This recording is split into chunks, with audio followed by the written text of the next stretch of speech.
What's up? What's happening? Welcome in. It's the Hoffman Show on the Team 980, always live as well on the free Odyssey app. Set to go on this Monday, a Victory Monday. Hey! For the Washington Commanders, and you know how we get things started on, well, any Monday, victory or otherwise, and that is with First and 10. It's time to get the breakdown started. 1, 2, 3, First up, 10 observations. Just took his guy and just boom, just put him right on the ground. It's First and 10. A 24-16 victory for Washington. Number 1. Number 1 is that big plays win and lose you games. There have been many games this year where the Washington Commanders have really played well in kind of what I would call the fool's gold area of the field, between the 20s. They can move the football. They're doing some good things. They're getting stops. Like, okay, darn, that's a third down, but what's one third down conversion giving up defense? And then all of a sudden there's another. And then all of a sudden you're in the red zone and you give up points, or you give up a big play, from kind of the strike zone, that 40 yards and in. Or offensively, you get to the red zone and you stall out. And obviously there's been some bad snaps, some missed field goals, some regular missed field goals, some other red zone turnovers, fumbles, interceptions. You name it, Commanders have done it this year, and that's why they are 3-3. But the third of the three on the winning side comes because they're on the right side of those plays. This is one of the weirdest stat sheets I've ever seen. Buffalo won a game last year where it was the Buffalo-Miami game last year. I actually remember this now, where I'm pretty sure Buffalo won, despite the fact that they ran like 39 plays and Miami ran like 80. So it wasn't quite that lopsided, but that was kind of what happened yesterday. Atlanta ran 79 plays. The defense was out there because of, penalties and stuff. They're out there for 81 to 83 snaps, depending on which count you look at. I think PFF had it at 83. And they're outgained like 400 to 200. You just look at the stat sheet and Atlanta has 5 sacks in the game. And you're like, what the hell happened that this game has this winner? But here's the thing. If you watch the game end to end, not once did you think Atlanta was winning that game.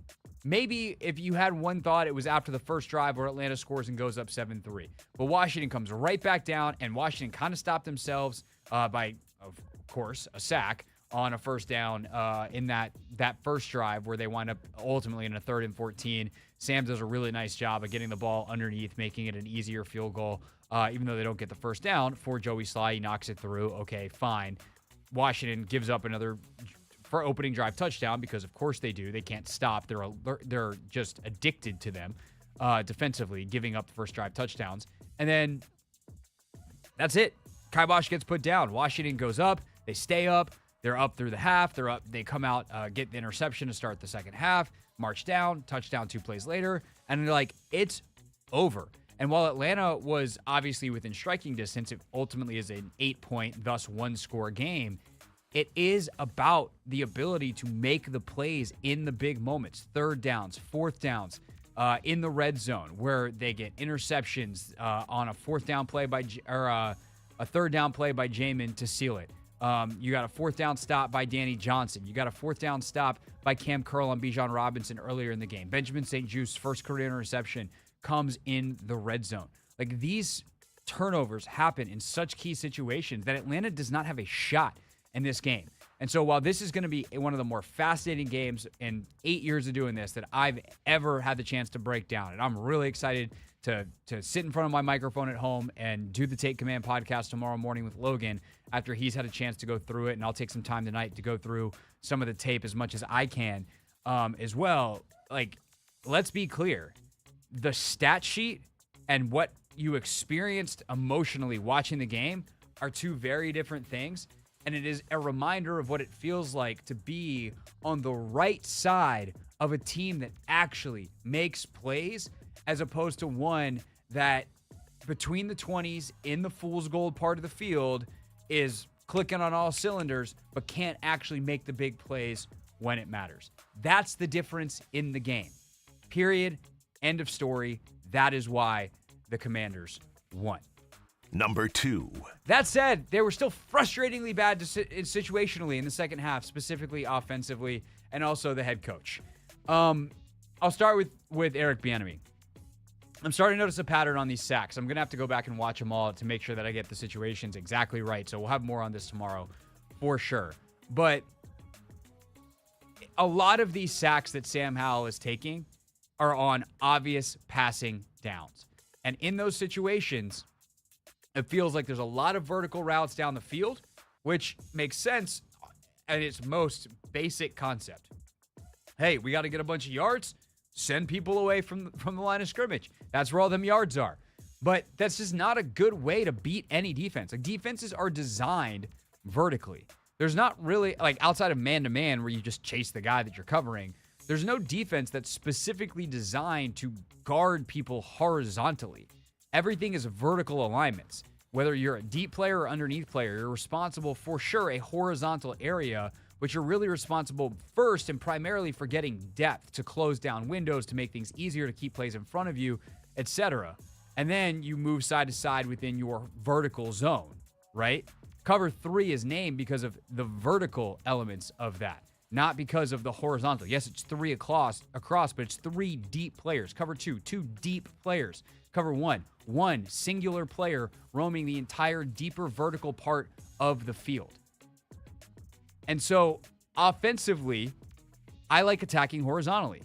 And this is a personal preference, but it's one that most offensive coordinators, frankly, including Eric Bieniemy, often use. It's like, how do we get to where there's confusion and where the vertical versus horizontal zone coverage thing comes in, right? Is if I'm Terry McLaurin running across the field against zone coverage, I can get into an area between those zones.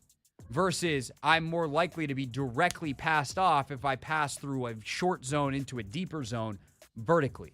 So the coverage is there. If you do not cause people to communicate and you do not cause these pass-offs or a lack of pass-off, and that's why in zone coverage, find the spot, sit down, and then you're available and open. So whether it's crossing routes, whether it's just switch releases, there's all kinds of things that can happen to create holes in zones. And also, when someone is running horizontally, it is just easier for the quarterback to see multiple people at once as opposed to kind of looking at an area of the field and trying to read something that's vertically out. Sure, that's great if someone busts coverage and you have a clean look down the field, but you're relying on that. And if it's down the field, it inherently takes more time.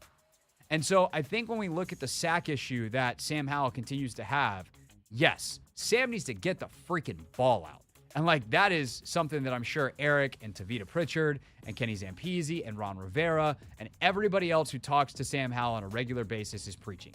Hey, dude, get the ball out of your hands. And you see it starting to happen more.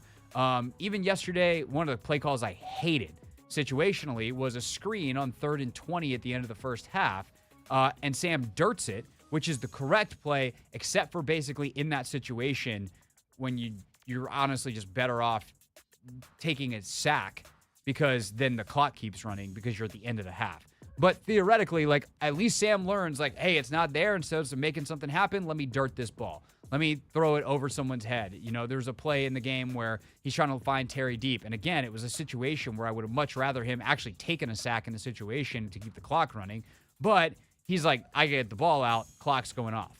So part of this is play design and not calling things that are so vertical down the field. And we'll have to confirm this on tape. But, there's no one in the picture as he's getting sacked that's coming horizontally shallow across the field. And I know one of the last sacks he took, Antonio Gibson barely gets out of the backfield as a blocker. 4 guys go vertical, and then the back, is late to release. So I don't know where his check down is. So part of this is a play calling thing from Bieniemy in certain situations, and they've got to find a way to mix that up. That said, also, time, score, situation. What are we doing on some of this stuff? If you're Washington, it is just crazy to me. At the end of the first half, they're dropping Sam back and fine, but where's a drive starter? Where's a simple handoff, a screen, or something to get the drive going on 1st or 2nd down? Get a little forward momentum, get the defense moving, make it communicate a little bit more. Instead, it's 1st down, set hut, drop back. You don't get it. Okay, take a sack. 2nd down. Same thing. Okay, well, now we take a sack. 3rd down, now we're going for the screen? No, man, just run the football and let the clock run out. or make them burn a timeout. If you're going to do something that's not like a downfield shot, then and I know screens can be big plays, but on 3rd and 20, defenses are looking for it. That's the hardest time to get a big play on a screen because teams are actually alerted to it, especially against you, because you're Eric Bieniemy and you're an Andy Reid disciple, and people know what's up. So at that point, just hand the ball off. Like, you got to – football sometimes is discretion being the better part of valor, where for time, score, situation purposes, you've just got to know when it's time to go. I also hated them handing the ball off. It worked out fine, but, like, hated them handing the ball off on 1st down inside their own 5 after Atlanta screws the pooch after that Washington drive that I just talked about and gives them the ball right back. Like, your shotgun snap and a handoff inside the 5, just take the knee. It's not like you were on the 1 and you were risking a safety. They took the knee the next snap. What was the point of that? You're risking a fumble. You're risking a bad snap. Just take the knee. And so, time, score, situation, yes, I love Eric Bieniemy's. I love 92% of what Eric Bieniemy does. I really do. I think he's a phenomenal offensive coordinator, and I have no qualms about saying that dude has forgotten more football than I will ever know. But there's just certain basic things that I think football coaches do where they can't seem to see the forest through the trees. And this time management thing is one of them. And Rivera did it in this game. One of the dumbest timeouts I've seen in his 4 years here. Atlanta is literally about to have a delay of game on a key. It's like 3rd and 1, or it was 4th and 1. And there's 3 on the play clock. They're not set. And Ron calls timeout because Washington's not ready. There's 3 on the play clock. Let it just be a delay of game on Atlanta.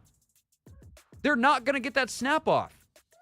And you want proof? They did it like 4 other times in the game and had to burn timeouts and or took multiple delays of game. So whether it's long developing routes on 3rd down and understanding your personnel and what they're good and bad at. And Sam's got to learn how to escape the pocket too. That's a different discussion for later. Or the situational play calling, knowing when to eat it, knowing when to make other teams burn timeouts, knowing when to use your own timeouts. Like, thank God guys made plays in this game. It overrides everything. Interceptions, stealing possessions, all that stuff overrides everything because this actually wasn't that well managed of a game by the Commanders, especially in the second half. All right, those are the 2 biggest things that I take out of yesterday. We'll run through the next 8 of our 1st and 10 next. It's the Hoffman Show on the Team 980 and always live as well on the free Odyssey app.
It is.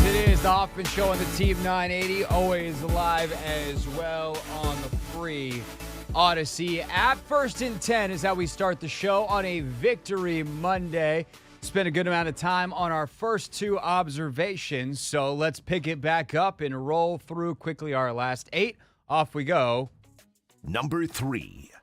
All right, number 3, Jamison Crowder. This is why he's here. For everybody that was screaming at Ron Rivera and company for having Dax Milne return punts the last little bit, congrats on getting your validation. Milne did a fine job because he never turned the football over, and that was the most important thing that a punt returner could do. But you want to know who also hasn't turned the football over and probably won't? That's Jamison Crowder. You want to know who's a lot more explosive and can get you big plays and change football games? Jamison Crowder. They're so lucky he was available, and sure, there's probably other guys out there that could have returned punts, but a veteran that you can comes in, can be reliable. I mean, probably feels at home a little bit as well. And talking to him in the locker room after the Buffalo game, like, he said it was weird because it's familiar, but nobody is familiar because the entire organization's changed since he's been gone. But to be able to just see it, make that one cut, you see the short area burst. He's still got that. He was never a long speed guy, so it's actually not terribly surprising he got caught from behind. Also, it's a long sprint, a lot of quick movement, and then trying to run 60 yards. So someone's able to get him. But mega blocks by Terrell Burgess, Dejon Harris, like fantastic job by that special teams unit, which actually felt like it had one of its best games of the season, even though Jeremy Reeves, the All-Pro, and some other pieces that are regularly a part of that were either not there at all or performing other duties. Quan Martin, heck of a game as a gunner as well. Certainly his best so far of the season. Number 4. Terry McLaurin. What an impact that guy had. There were 50 plays for the game offensively for Washington. Terry McLaurin was targeted 11 times. Yeah! That's what we're talking about. When we have Keenan Allen getting 20 targets and Jamar getting 18 in Cincinnati and Justin Jefferson getting like 15 a week and Cooper Kupp getting $3,742,000 per half, can we get Terry McLaurin some targets? You're paying him $70 million. Get the return on your investment. And by the way, you gave him that money because he's really good at football. And getting him those early touches, those easy, shallow crosses, stuff that's going to be open basically 100% of the time, letting him set the tone, letting him run through people. Like, that stuff matters to an offense. And I might have to go back through and like check their scoring drives on the year, but it feels like if he gets the ball, they score at a much higher percentage. And some of that is, self-fulfilling because better chance he gets the ball on some drives that are getting extended and all that kind of stuff. But just getting him the ball early and often is so important to this team. And they did as good of a job, not just as they've done all year, but as good of a job as any offensive coordinator has done since they have had Terry McLaurin, of getting him the ball yesterday. Literally over 20% of the time Washington snapped the ball goes to 17. Excellent. Number 5. Because of that low play number, you don't get a ton of touches for Brian Robinson. But, man, that touchdown was cool. I have rarely seen a player look at a situation and go, I can slightly cut left and probably score, slightly cut right, probably score, or I can take that defensive back, drive my helmet into his numbers, and go through him for the score. And that is what Brian Robinson decided to do, and I loved it. That poor DB is getting blocked by Terry McLaurin. He finally kind of gets off the block, and it's like Terry felt B-Rob coming and was like, block, block, block, open the door, bang! Down he goes. That was sweet, and that shows you also why getting him the ball in space is probably a good idea. Number 6. Talk about a guy who made an impact in a small sample size. Khaleke Hudson played 10 snaps yesterday. He had 3 tackles, including 2 solo. He felt like he was all over the field more than almost any Washington defender, and he played 10 snaps. I don't know if they will play their base defense, which is primarily what he was in yesterday. They actually played 3 linebackers. I don't know if they'll play that much more this year. Maybe they will now because they don't want Quan Martin out there too much. They don't want to play as much Buffalo nickel, and so they'll play a little bit of Buffalo nickel, a little bit of base, a little bit of regular nickel. Like, they're going to mix it up with Derek Forrest out until Forrest gets back. But if that's what it looks like, play more base. Like, I know most teams aren't going to run it as much as Atlanta runs it, And stopping the run isn't nearly as critical because it's like the whole lifeblood of Atlanta's offense as it will be in any other game this year. But man, what an impact job. And he did give up like one play to Bijan, but it was a pick route. He got picked. Maybe if he was playing more, the communication would be better. But he also does a great job even on that play of like, I got beat, but I'm going to get back into play. I'm going to corral the ball carrier who's really hard to corral. It's a Bijan Robinson. I don't think Bijan got any of his over-the-head camera highlights yesterday. And he wraps up and makes a tackle. You get beat, don't give up an explosive. Great job. Khaleke Hudson was awesome yesterday. Give me more Khaleke Hudson. Number 7. Give me less of Chase Young. Not because Chase Young is playing poorly, but because Chase Young should not be playing 90% of the snaps. I know he's in great shape, and I know that he's a freak, and I know on every single play that he's out there, the potential for something special to happen is there. But you've got to live in reality. And this goes for Chase, and this goes for the coaches that are managing him. He played the same amount of snaps as Jamin Davis yesterday, who I think played a higher percentage than he had in any other game this year. And the result is he is not busting his butt on the backside of plays. And he's kind of making calculated business decisions, not even business decisions. It's calculated like energy deployment decisions of like, I can either sprint on the backside of this play and hope something good happens and I make an impact, or I can kind of save it up for my prime pass rush energy the next snap. And he's doing that. And it's probably the right calculation if he's playing this much. But it also results in him missing a tackle. It results in him only having one tackle on the game, according to the official stats. PFF had him with 0. So he's just not involved the way that he would be if he was fresh. And so that number doesn't need to be 60. The number should be 80-ish, 75 in a game like yesterday where there's 79 snaps, 83 snaps, 79 plays, 83 snaps. Like, that's just too many, and the results are there. So don't love that. Chase, I mean, and that's not a criticism of Chase. It's a criticism, frankly, of the coaches who are managing that rotation. Number 8. By the way, especially when Casey Tuhill plays like the way he did yesterday and James does a good job and FA's back, like, there's no reason for it. The red zone timeout, I talked about it earlier from Rivera. That's number 8, and I was ready to throw something. Like, what are you doing? Like, I understand you'd rather be safe than sorry because you're not comfortable with where you're at. Your guys seem a little bit confused. But you got to double-check the play clock, man. There's 3 seconds on the play clock, and Atlanta's running guys all over the freaking place. They're going to get a delay of game. Don't waste a second half timeout and bail your opponent out of a delay of game. That's it. That's the analysis. I don't need to say anything else. Number 9. That was John Allen's most impactful game of the year. He had 6 tackles, I believe, in the game. He's involved in the line of scrimmage. He has a key stop with Khaleke down on like a 3rd and 1 that looked like it was definitely going to be a conversion, and they're able to just, back you go. Nuh-uh, not happening.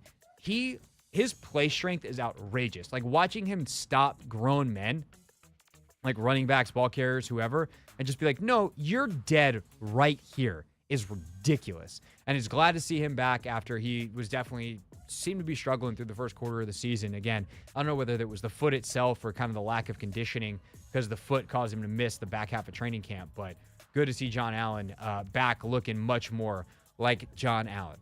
Last but not least. Number 10. We got to figure out what's going on with Jahan Dotson. I thought he was going to lead this team in receiving, or at least receptions this year, and he has been absent. I love what they're doing with Curtis Samuel, but Jahan's the guy that one target yesterday, and obviously he drops it. Is that because he's out of rhythm, because he's not involved? Like, what's going on? And everyone talks about how great of a route runner he is, but I do think one thing that's happening is I don't know if he's got, like, the depths of all the routes right and the angles right. He's clearly got the skill to shake someone and route someone up at the top of the route. But if that shake and that, that cut is at the wrong depth or comes out at the wrong angle, you wind up not being open or messing up the timing of a play. And so I also do wonder in some of these situations where Sam's taking sacks, if you go look at what's happening on Jahan's routes, is he one of the guys that's making it harder on Sam to get the ball out? So it's something that you're going to have to look at the tape. They're never going to tell us that. Hopefully some intrepid reporters can get a little more insight. And we're definitely going to focus on it on Take Command tomorrow. with Logan. So that has been Logan's homework assignment, is to watch every Jahan Dotson route and see what's going on. So we will talk about it then, and we'll let you know what we find when we dive into the tape on the podcast here on the radio show. Okay, that is First and 10. 10 observations off the top of the show. Speaking of Take Command, you hear Logan and I's instant reaction from the game next. It's the Hoffman Show on the Team 980 and always live as well on the free Odyssey app.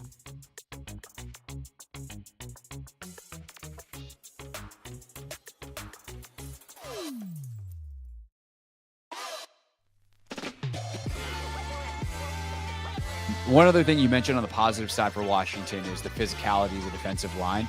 Yeah. They have ultimately 5 sacks in the game.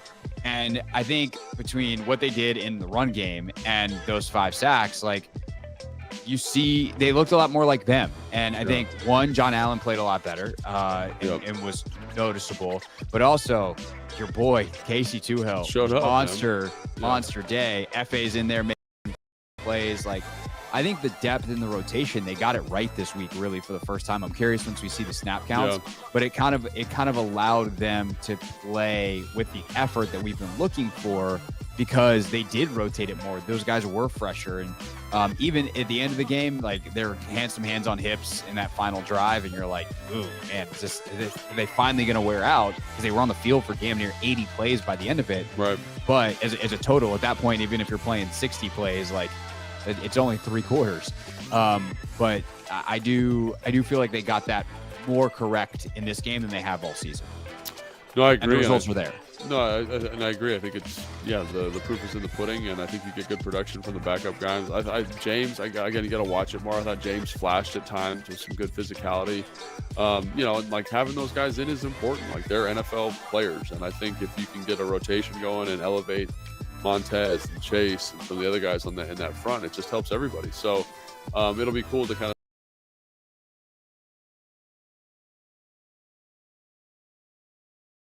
of wasn't like that.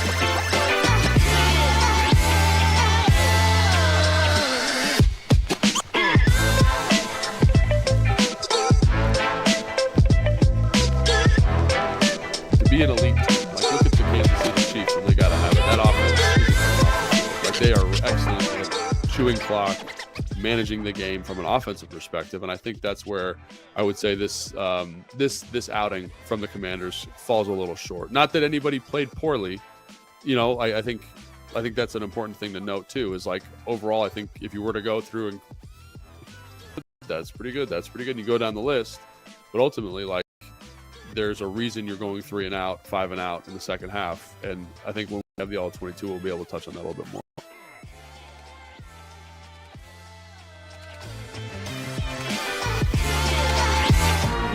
It's the Hoffman Show. I'm Craig Hoffman here on the Team 980, always live as well on the free Odyssey app and streaming live on YouTube at the Team 980 as well. Michael Phillips joins us at the top of the hour for his usual Monday visit. Of course, MP on the mic, and also Michael's got an exciting new gig that puts him back in the press room far more often, so we'll tell you a little bit about that and get his insight on the game coming up at the top of the hour. Right now, though, time for Take Command on a Monday, our instant reaction to the game from last night. Logan Paulsen and I do this live on YouTube after each and every Commanders game, and then obviously put it out in a podcast in the morning. If you don't get a chance to catch us online or on demand, well, here's your chance right now. Take command on a Monday here on the Hoffman Show. It's time to take command with former NFL tight end Logan Paulsen and former Commanders beat reporter Craig Hoffman. Welcome in to Take Command, post-game edition. Logan Paulsen there, Craig Hoffman here. And Logan, Good news is we got a win to talk about. Heck yeah. Yeah, we do. The bad news, if there is bad news, is wow, there's a lot of stuff to talk about, and we only got 30 minutes to do it. Good thing for you, dear listener, dear viewer, is that, of course, we will dive into the film later this week. But, Logan, first thoughts, impressions on what was a critical win to get back to 500? Yeah, critical win. I think it went about as we thought it was going to go, like in the highest sense of the word. And what I mean by that is like Desmond Ritter was a guy that we didn't have confidence in. And we felt that if you put the ball in his hands and you forced him to beat you, he would make mistakes. And that's essentially what happened. And I think, offensively, you look at some of the stuff they did in the first half, and I thought, wow, there's some really good stuff in there, right? Like the touchdown to Curtis, the touchdown to B-Rob, all really good stuff. Punt return, great job. Special teams showing up in a big way, kind of limiting that offensive yardage total to get yardage and points any way you can, right? So yeah, totally. That's part of it. Yeah, we'll take a 61-yard Jamison Crowder punt return any day of the week. Absolutely. And I think the second half is where everything kind of shifts. Obviously, the offense becomes more conservative, less effective, one of those things. And then the defense really has to kind of say, hey, put it on our back and we'll win the game for you. And very rarely in the NFL do you see something like that. And obviously, usually it's kind of a amalgamation of different things that have that effect. And what I mean by that, it's the, in this case, it's the kind of the youth at the quarterback experience for the Atlanta Falcons, not being able to finish drives, things like that. But credit to the defense, man. They played well. They turned the football over, and they played a physical, high-energy brand of football, which is something that we wanted. So not perfect. A lot of things to improve on, no doubt. But win's a win, and I think they earned this one in a way that was good to see. So. Yeah, it was very different than a lot of Commanders games, and it's kind of antithetical to, I think, how they draw it up. Absolutely works this week because for the first time when we've said, hey, make a quarterback beat you, there, Desmond Ritter, we are going to make you beat us. Like you get down, it's not that hard, relatively speaking, to move the ball between the 20 and the NFL. It's just not. And a lot of quarterbacks do that and kind of give you this false hope that they've got it, whatever it is, I guess in this case being defined as enough to win, enough talent, good decision-making, all of those things to win you games between the 20s. But like eventually you got to make a play, or on a critical third or fourth down, you got to make a play. And Desmond Ritter's not good enough to do it, at least at this stage in his career, at least, and certainly consistently. And you think about when the interceptions come, and it's those big zone. How about Jack, for all of the things that even we might criticize Jack for when you do give up 402 yards. When we through the tape, I thought he called some really good blitzes at times. Yeah. Heats up Ritter and Ritter throw the ball to St. Juice right in the end zone. Congrats to BSJ. That is his first career interception. And then, at the end of the game, I'm going, oh no, Bijan's one-on-one with Jamin in space. Bad, good. Yes. Right. Go. Jamin, his first career interception as well. So it just came down to the fact that while the Falcons absolutely dominated the stat sheet, they never had control of the game, and the Commanders made the key plays. And that is the exact opposite of how so many of their losses has been, Sure. where they have been very good consistently and they give up big plays, key plays, lose. No, I think that's 100% right. Felt very unusual in that way. Also, I think, you brought it up, and I think it's a really good insight. Like Jack brought a little bit more pressure on the interception St. Juice has at the end. They're bringing a 6-man pressure, I believe, or it's a 6-man simulated, it might be 5-man, but they get Jamin as a free rusher to the quarterback. Great. It actually looked like, for the first time in a long time, that they were scheming up slides. They were scheming up protections a little bit, and they got what they were looking for in some plays, which was great. Obviously, a more experienced quarterback probably just throws that sucker out the back of the end zone. I think Arthur Smith, you could read his lips on the sideline, was calling for that. So disappointing play by Ritter, but great job by Jack, knowing you got a young quarterback in there heating him up. Also on the Kendall Fuller interception, they're bringing heat, right? They're bringing, I don't want to say it's all out, but it's something close, maybe 6-man pressure. They get a free run to the quarterback. The ball's got to be out. Great job, Kendall Fuller, playing off. I know everybody freaks out about off coverage. This is why you play off coverage in man-to-man situations. You got eyes to the quarterback. The rush is getting home. When it times up effectively, it allows your corner to make a play on this. And B. Mitch pointed this out on the postgame show. Like when you have a corner who's breaking on an out, obviously the ball was bad by Ritter, but it hits hands in the chest, like he made a pretty good break on the ball. So understanding the down and distance, the situation, the blitz was called, how the timing needs to be implemented.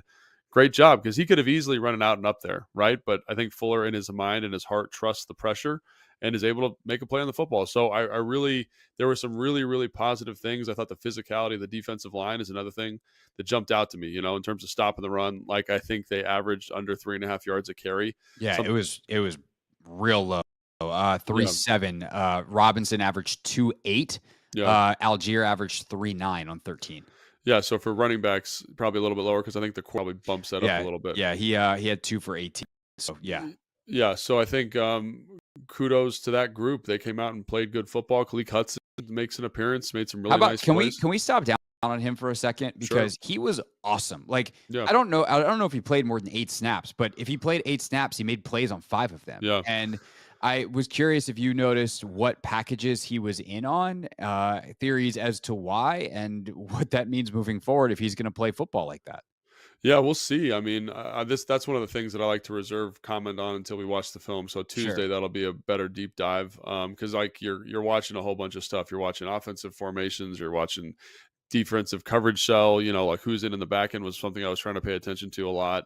And you just kind of forget the linebackers, because usually there's not a lot of variation in that group. So to get Khaleke out there and to get him to play well, like, that was great, man. I think it just shows you kind of what we saw during training camp. He shows the sudden athlete, shows the explosiveness that he has. So that's definitely something we can double click on as we get into the film review. And I think there will be a lot of good stuff to talk about there. But he did a good game. I thought Cody showed up in some moments. Obviously, he has the personal foul, which isn't great on that drive, roughing the passer on Desmond Ridder. But he was flashing the football. Jamin was being super physical. John Ridgway being super physical. Casey Toohill makes an appearance, right, with 2 sacks on the day. So great job for him. And I just think, like, this is kind of more what we were hoping for from the defense: a good defensive line rotation, good protection, good physicality, all that stuff. So lots of things to be excited about, and still a lot of areas to improve on, no doubt. But I think this is a good step in the right direction, and it's just about whether they can continue to build off of this, going into next week. So, yeah, I mean, it's just such a week to digest, because I'm gonna be honest, man. Like, I didn't realize how dominant the Falcons were. I actually didn't look at the stat sheet during the game, and so I just didn't realize how dominant they were statistically until later, until I started prepping for the show. right. Because the Commanders, and this is like gold star Logan Paulsen. Let's get this man a ribbon on best analysis of the week. What was it? What was your key to the game? Game flow. Yeah, that's right. Yeah. Game flow. This game comes down to game flow. Like, the Commanders, for, and we should talk about the second half offensively and like kind of where things go sideways. But that first half, they are clicking. And the only thing that stops them is them. And that is there's some consistency into how they're stopping themselves. And I do want to get into that. And obviously we can touch on it here, double click on it Wednesday or Tuesday or whenever we do that show. But they get up, and like there's no way Arthur Smith ever wants to see Desmond Ridder throw the ball 40 times, nevertheless, nearly 50. And he's got 47 attempts in the game. Yeah. Like, that's crazy. But I think in conjunction with game flow, the other thing that pops up is that they could not run and it's something we talked about in the pregame show. I think that might have been your key to the game or Den's key to the game. I don't remember who, but like, they don't run a lot of quarterback option or zone read anymore. And it really hampers the efficacy of that group. I felt like last year they were almost unstoppable running the football. They were running the ball in a very unique, kind of dominant way that was unprecedented, at least to my eye, in the last probably decade of football in the NFL. And here it's roughly the same group, roughly the same personnel, and they're not having the same effectiveness. And I think a big reason for that is not run the quarterback the same way. And so this is the result, is you can't lean on the running game quite the same way. And you're forcing a young player who has some inconsistency issues when it comes to throwing the football and his accuracy. I think he's got some ability. I don't think he's a total wash, Desmond Ridder, but he's inconsistent. And that level of inconsistency and immaturity shows up in this game. And it really hampers their effectiveness. Like, you talk about, how stats will lie to you. These stats lie to you, because as much as it feels like Atlanta dominated this game, at no point did I feel like they were in control at all. Right. Only if you look at the stat sheet do you think Atlanta dominated this game. If you watched it, you're like, nah, Atlanta Like, sure, they technically were within one score. And God, man, doing Atlanta radio this week, if we were doing that, some of Be the tough. decision making from Arthur Smith in this one, who's a good coach, but it just feels like he lost his mind. And from everything from situational management to play calls to whatever. But they just they didn't control the game at all, and never felt like they really had a shot. One other thing you mentioned on the positive side for Washington is the physicality of the defensive line. Yeah. They have ultimately 5 sacks in the game. And I think between what they did in the run game and those 5 sacks, like, you see they looked a lot more like them. And I Yeah. think one, John Allen played a lot better, Yep. and was noticeable, but also your boy Casey Toohill, Showed up, man. Yeah. monster day. FA's in there making plays. Like, I think the depth in the rotation, they got it right this week, really, for the snap counts, Yeah. but it kind of allowed them to play with the effort that we've been looking for, because they did rotate it more. Those guys were fresher. And even at the end of the game, like, they're some hands on hips in that final drive. And you're like, ooh, man, are they finally going to wear out? Because they were on the field for damn near 80 plays by the end of it. Right. But as a total at that point, even if you're playing 60 plays, like, it's only 3 quarters. But I do feel like they got that more correct in this game than they have all season. No, I And the agree. results were there. No, and I agree. I think it's the proof is in the pudding, and I think you get good production from the backup guys. James, again, you got to watch it more. I thought James flashed at times with some good physicality. And like having those guys in is important. Like, they're NFL players, and I think if you can get a rotation going and elevate Montez and Chase and some of the other guys in that front, it just helps everybody. It'll be cool to kind of see those snap counts and see who was effective, who wasn't. But I think like that they've kind of laid a roadmap moving forward. Now, I will say that defense is dominant or has a proclivity for being dominant against fronts that aren't very good or that are more on par with them, right? So, like, I look at the Arizona game, had a pretty good outing. Look at the Broncos game, had a pretty good outing. All of a sudden, the play calling of the Bills game kind of negates the effectiveness of that group.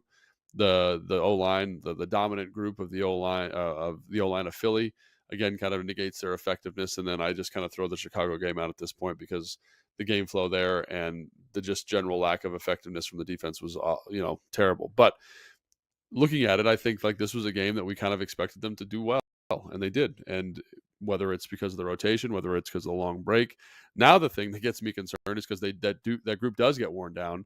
Is can you get them ready for next week? Like, that if that's going to be a storyline moving forward, is they played almost 80 snaps in this game. That's not an insignificant number of snaps. Can they get ready on a short week with a road trip? Not a short week, get back in the flow and be ready to play a tough football game that's on the road, I think, again. So Yeah, they're in New York. Lots of stuff that I think to kind of keep an eye on this week with regards to that group, and if they can kind of repeat this performance up in New York. So yeah, the good news is the trip back from Atlanta is pretty easy. Trip to New York's obviously easy. Super easy. So, it's definitely, you'd rather be at home, but can you get everybody back, get going, get that rotation going? I think FA obviously being back helps. Did Montez leave this game? Am I making that up? I don't feel know. like he was out at some point. Maybe he was. I was trying to scroll back through some of the notes. the reporters. I know Twitter Payne left briefly. thing. That was weird though. Down in the neutral zone, like at the goal line. I think he Like, jumped that off was sides and tried to catch himself, and then probably just dislocated a that's finger. what he did it. Yeah, I mean, that's what I'm sense. assuming. I didn't see it, but that would be my assumption. So Yeah. Speaking of some of the wacky stuff that happened kind of late in that game, there's a delay of game, actually multiple delay of games on Atlanta, and you're just like, can you guys not get the call in? Like, what is going on here? And it, like, that was weird. I feel like I need to ask this, but like, between that, trying to run a slant to Bijan on the critical play of the game, like, how much of this is Atlanta like giving you some gifts that you take advantage of? Like, they still won, it counts in the standings the same, but like, to me, one of the players of the game for Washington is Arthur Smith, both play caller Arthur Smith and head coach Arthur Smith. Yeah, I think the thing with Arthur Smith is, like, when you look at this offense, man, it is complex. They do a lot of stuff, a lot of different personnel, a lot of motions and shifts, a lot of kind of trickerations, a lot of multiple cadence things, and that takes time. A lot of cans, that offense is in for Desmond Ridder. Like, it's not like, dip your feet in the cold or the warm end of the pool and kind of walk your way in. Now that offense is 100% in. And I think, everyone talks about maybe the simplicity, or something I've mentioned, the simplicity of this offense, EB's offense, and how there's not a lot on Sam Howell's plate. I think it's kind of the reverse there. I think everything's on the plate, and sometimes there's just too much to eat and too much to look at. And it really is hard for a young quarterback. I think that's one of the reasons you see the delay of game. They, on the interception, there's they almost have another delay of game, like 2 plays in a row. That's they have one after a spike. Yeah, that's bad process, and I think there's too much. I would say if I was advising Arthur Smith, just after watching this game from a 1,000-foot view, I would say there's too much in. You got to trim it down a little bit. I know there's a lot of stuff you like, a lot of stuff you feel really good about, but let's trim it back a little bit for the young guy. Let's get him really confident and comfortable with what's going on. And that's one of the things about San Fran's offense. I digress a little bit here, but that's interesting is they have a lot of stuff in, and they've got a play caller who can handle it. And you see the difference in how that works and how that execution helps Brock Purdy. And again, credit to EB. This game plan's pretty straightforward. It has been for the whole year, and you're getting a very productive Sam Howell. So I think that if I was going to say, if I was doing Atlanta radio, I'd be like, man, that helps the Commanders out because of some of the procedural issues. And also, you can tell there's times where it's just a lot. His brain is fried. It's just a lot for Ritter. He's looking at stuff, he's checking stuff, he's getting to it's just a lot. And I think it hurts. I think it hurts them in multiple situations in that game. And I guess that is on Arthur Smith because he's the OC. And, I've told you I've been a part of offenses where Kyle has come in on Monday or come in on Sunday or Monday after the game, Tuesday when we watch film. There we go. And he'd be like, we got too much in, and that's on me. And so maybe this is one where Arthur Smith kind of gets back to the drawing board and says, these are the things I love. These are the things we're good at, and reevaluates. But that game, I do agree. I think there was there was something going on there that, again, Washington was able to take advantage of it. And that's not a criticism of Washington. I think that's a bonus because in those games that you're supposed to take advantage of those things, traditionally they haven't done that all the time. This is a good opportunity to kind of check that box, say we were better than this team. They weren't performing the way they should. We're going to have a dominant performance and get out of this thing with a win. So. Yeah, cleaning up the Montez Sweat bit real quick. He did hurt his thumb during the game. Injury apparently not thought to be severe. So if you start, obviously that would be a downgrade. Not the case. He's not really good, but he's not Montez Sweat. Right. Otherwise, he'd be starting ahead of Montez Sweat. All right, that from the Take Command podcast, the second, that's only half of it. If you want the back half where we get into some of the things that didn't go so great for Washington, you can check it out on your favorite podcast app or watch the entire episode on YouTube at 1067 The Fan. When we get back here on the Hoffman Show on the Team 980, the Odyssey app, and, of course, on the Team 980's YouTube page, you will hear from Michael Phillips. Michael joins us live, as he does each and every Monday, as part of Not My Beat, breaking down what went right so the Commanders can get a victory yesterday, and what went wrong to make sure that they fix so they can get another one next week against the Giants. That's next. Hoffman Show on the Team 980, and always live on the free Odyssey app.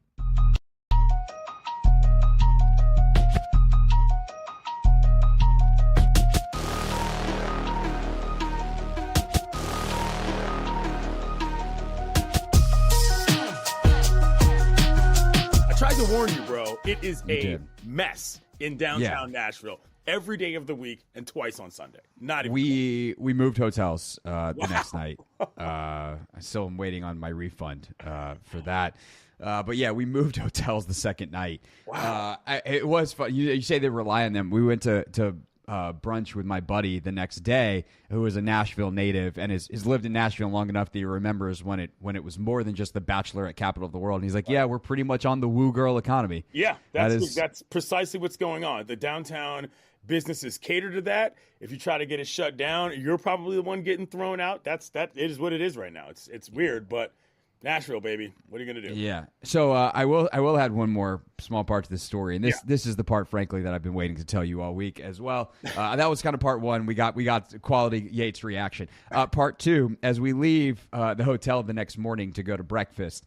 Remember, the wall's very thin. So it's not going where you think it's going. But as we walk down the hallway, my dear sweet wife just starts saying in a slightly elevated volume of voice, It's been proven that the later groups stay out and make noise and all this stuff at their bachelorette weekend, the higher the divorce rate. Oh God! In the wedding, So and also the better trash, chances, basically. and also the better chances. Wow. Okay. Okie dokie. So Rachel was pissed, basically. Yeah, she doesn't have a lot of tolerance for the Woo girls.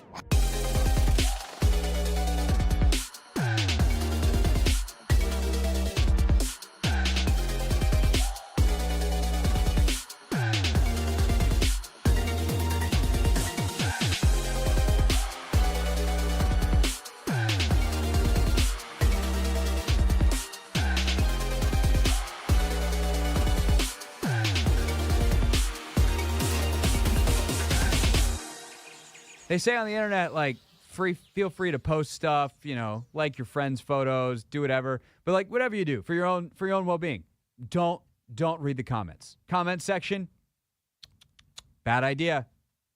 What do we do? We read those comments, baby.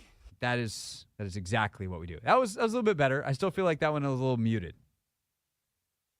I think sometimes it feels like you build yourself up a little too much, and then sometimes you don't I ain't quite want to go for it. screaming all the way. The thing is, though, my mic is a little lower than yours, so maybe I could have actually, did what I really. Mike also moves. You can go, ooh.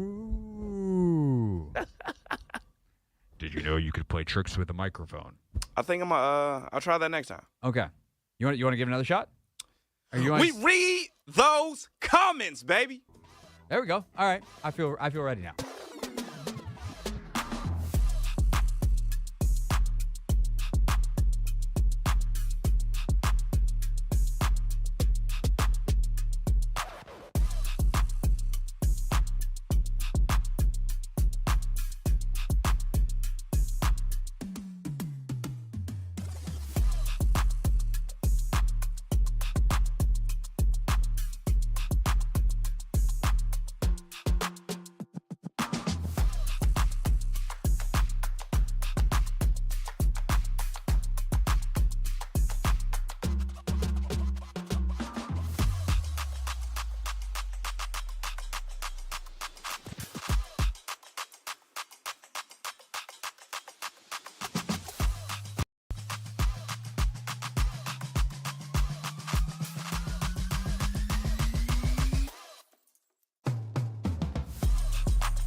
It's the Hoffman Show on the Team 980, always live as well on the free Odyssey app. Anthony, I'm kind of surprised you didn't start the show with this. You just forget? You saving it for Michael? What happened? No, I didn't forget. I only had one computer, so I couldn't do it.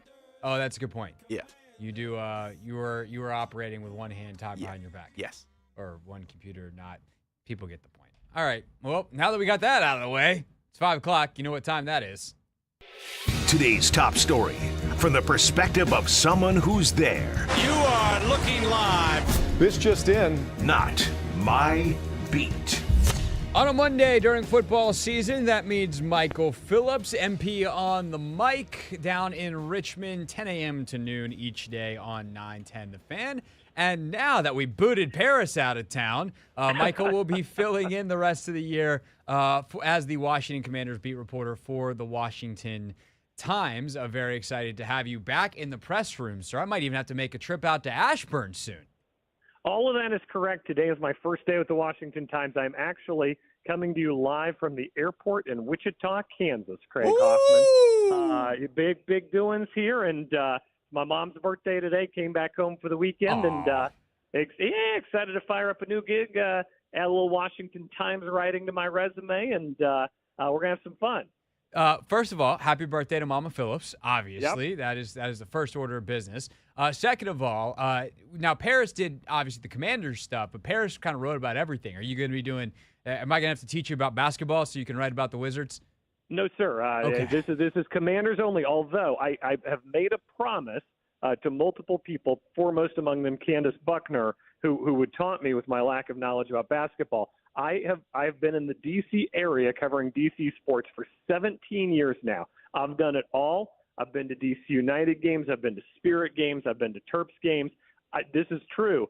I've never attended a Washington Wizards game. I have made Not a even promise. as a fan? Never. I've attended 0 Washington Wizards games in any capacity, professional or otherwise. Okay, well, you made the promise to Candace. Do you want me to go with? Like, I'd happily go to a Wizards game with you. I'll spread the word when I do. I would love to make it an event. Okay. Ideally, people who could explain things. I'm a huge college basketball guy. I'm a mark for college basketball. So I'm probably going to need some tutoring. Yeah, so here's the difference between college and the NBA. The shot clock's going to go faster, so there's less standing around, and the shots go in more. Well, I covered University of Virginia basketball for 4 years. Ooh. It is impossible for the shots to go in less than that. Yeah, and also for the play to be slower. All right, before people get mad about my hot takes on college basketball, which at this point are very well documented, and I don't really care, let's get to the order at hand, or the business at hand. You look at the stat sheet yesterday, Michael. The Commanders have no business winning that game. You watch the game, it never felt like they weren't going to win the game. When you step back at the end of it and try to make sense of it, how do you? Yeah, the defense bent but didn't break. They did allow a lot of big plays. They did allow Atlanta to gain a lot of yardage, possess the ball for a long time. But they did not break, and they made the 3 takeaways. I think it was huge. We'll talk about the defense a lot. I think it was huge that Sam Howell didn't turn the ball over, that the offense didn't turn the ball over. That allowed the defense to give up those big plays without them being backbreakers. That allowed the defense to have full fields to work with. I think that was really, really important here. And then sprinkle in a little Jamison Crowder on top of that. That was a very impactful play in the game. It really was a 3 phases victory in that way. Like when you, I'm going to do a terrible sports talk radio thing that I would probably criticize another host for doing, but I'm just going to do it anyway. Like, would you say the defense played well yesterday? If we go the binary, like, did they play well? Did they not? Did they play well yesterday? If they had lost the game yesterday, I think the voices would have been really loud for Jack Del Rio to be fired today. Now, that's a hypothetical, too. They didn't lose the game. They won the game. Jamin's interception was probably on the luckier side of things, if we're being honest. Got away with a little bit of a penalty, got the ball thrown to him. I think Fuller's been playing great this season. I don't think that was any fluke. The thing that the defense did yesterday that caused me to say, okay, maybe there's hope here. They sent pressure, not just the 5 defensive linemen, but at key moments. And they had one of them negated on the Cody Barton roughing the passer. Hated that call, by the way. I know it's absolutely. correct, but God, that's got to change. but zoom out into that moment and the willingness to send him in that situation. And it didn't always work. There was a fourth down where they set pressure and lost on it. But on the whole, they did more with pressure than they have in a long time. And it doesn't matter if it works every time. What matters is the opposing quarterback has to account for it to potentially be happening at all times. That will pay long-term dividends. Well, and also I think one of the things they did well yesterday, Michael Phillips, of course, our guest here on a Monday on the Hoffman show, is like they understood who they were playing. Like, yes. You can say you're lucky Desmond Ridder throws you some, but that's not really lucky. That's what happens when you play Desmond Ridder. And so if you just heat him up at key times, you're going to get the play that happens with Benjamin St. Juste. You're going to get Kendall able to jump something on the outside. And I think that marriage of pressure and coverage is what's been missing much of the first 5 weeks. And they had it yesterday, and it was amplified by the fact that the quarterback on the other side can't handle it. It was a sound game plan, and rewind, they didn't have a sound game plan against Chicago. It's a weird hypothetical, but like, what if they had 10 days between every NFL game? Like, would they look this sharp and crisp and planned every single week? Like, it seems possible. Right. It's possible, but they also don't. And, they've got to now play the rest of the season, and we'll see if Daniel Jones, the Commanders killer, is going to play this week. But all right, I got to get back to the original premise. So I don't think I said a negative word about the defense in my answer. You asked if they played well or not. Look, yeah. Kyle Pitts got right, and Drake London got right, and these are guys who have been uneven for the entirety of their pro career so far. And then you gave them cushion and you gave them big plays. And if you want to market yourself as a bend but don't break defense, fine, that's it. But I think it remains enormously frustrating. The amount of talent on this defense versus the amount of production they achieve. I think that is very well put. Michael Phillips, not only MP on the mic, mornings 10 a.m. to noon on the team, on 910 The Fan in Richmond, which you can listen to on the free Odyssey app. Also now taking over for the Commanders beat for the Washington Times with us here on the show. So offensively, like, you could not have more of a tale of two halves. They score 17. They look great, really, for all but the final two drives of the first half. And the second half, like, what the hell was that? What do you think changed between, first and second half to cause that lack of production? Man, I did a quick rewatch this morning, and I was expecting to really be disappointed with the play calls and all those 3 and outs. Honestly, I wasn't, though. He gave Sam Howell a nice play action, a chance to make something happen. They called Brian Robinson's number, and B-Rob had been productive all day. As you go back to the drawing board there and say, what could they have done differently? Obviously, you would have done something differently, but I don't think there's an obvious second guess available there in terms of what Eric Bieniemy dialed up, what he put on the play sheet and what he called in. I think it skews far more to the execution side of things, and certainly tip your hat to Atlanta. And by that point in the game, Sam Howell's been sacked a few times. That's a story we're going to have every week here.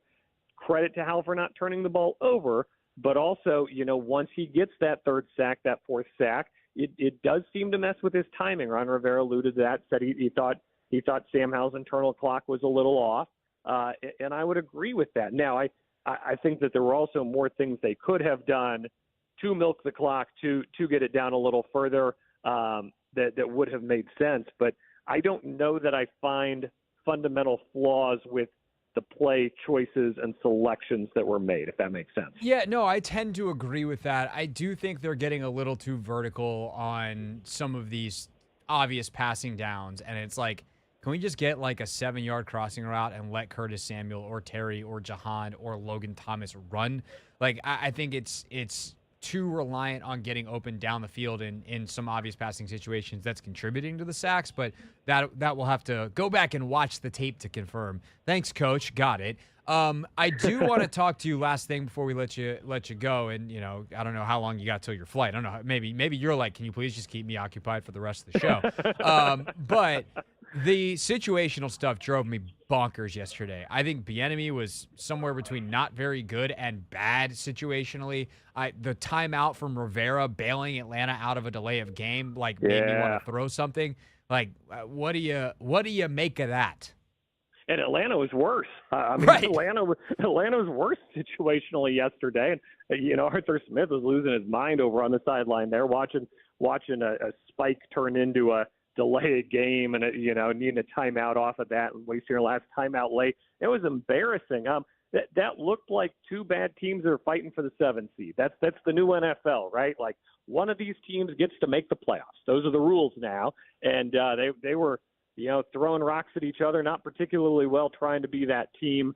They needed the win, and the most important takeaway here is they got the win, and they keep some semblance of a season on track here. But it confirmed everything we thought we've known for a while, right? Like, after the Eagles game, there was maybe a hint of like, okay, this is a feisty crew. Like, maybe they could pull one out every once in a while, pull some stunners.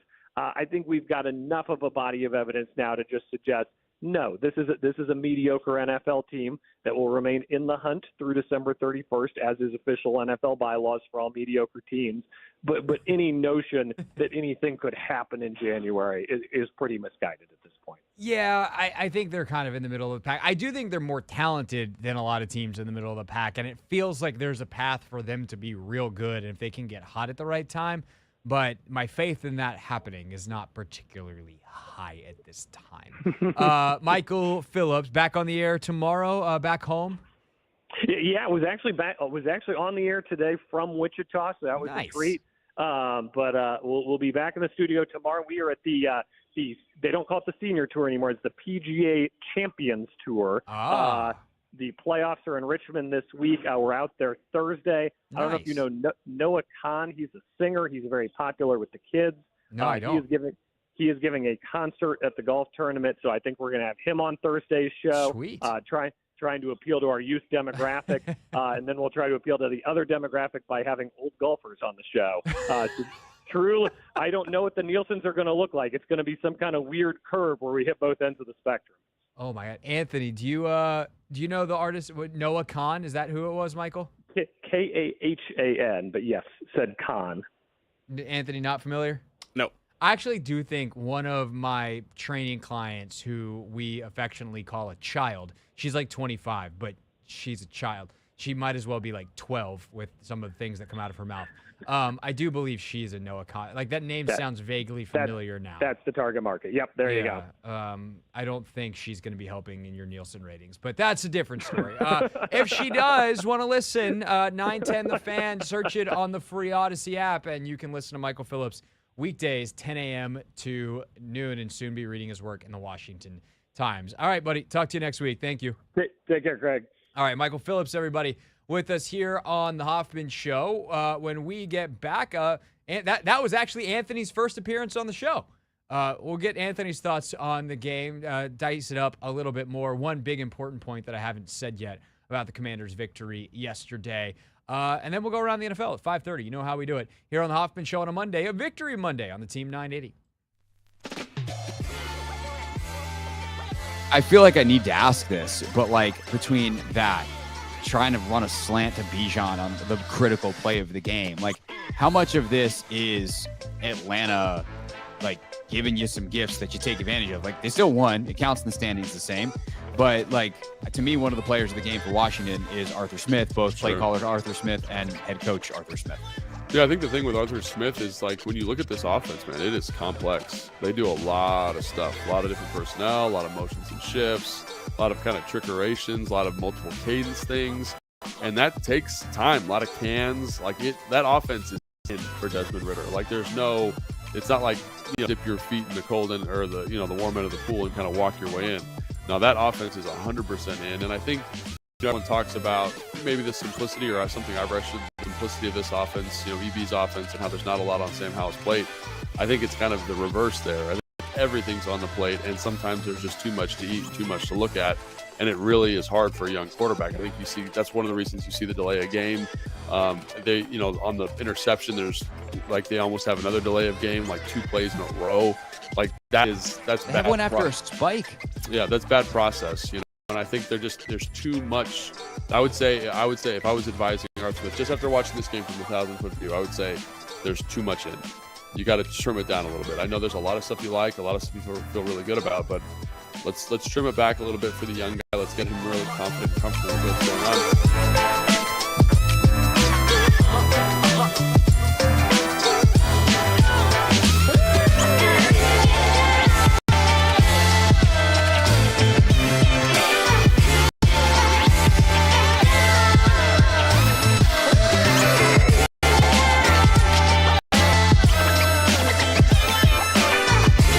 How many of the fumbles this year have happened Logan Thomas, Antonio Gibson, when guys are going second, third efforts offensively? I got a funny story about that. Want to hear a funny story? When do I not want to hear a funny So story? in 2013, I had like the weirdest. Someone told me this, and I don't even know if this is true, but someone came to me in our stats department and said, "Hey, Logan, you have the most fumble recoveries from your own team of anybody in the division." I said, "That's a weird statistic," but it wasn't like I was trying to go out and recover all these fumbles. Like, my mindset was just like, I'm not a good football player. Like, I'm well aware of that. Like, it was just play as hard as you can for as long as you can was really my philosophy. And so you're around the ball, you're blocking somebody, you're around the pile, I'm in the shot, and the ball pops down. It's like, oh, I'm just going to jump on that because it's right there. And so it can lead to good things, very productive things. And I think I had four fumble recoveries that year just being near the pile.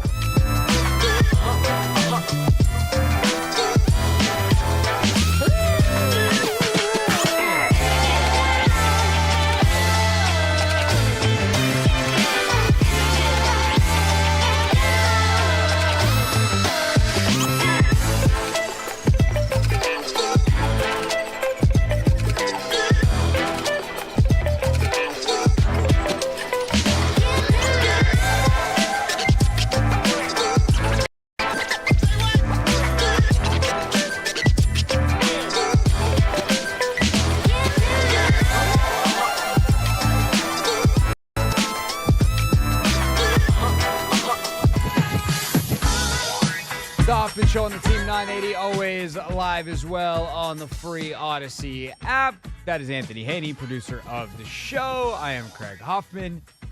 And we got a Victory Monday, Anthony.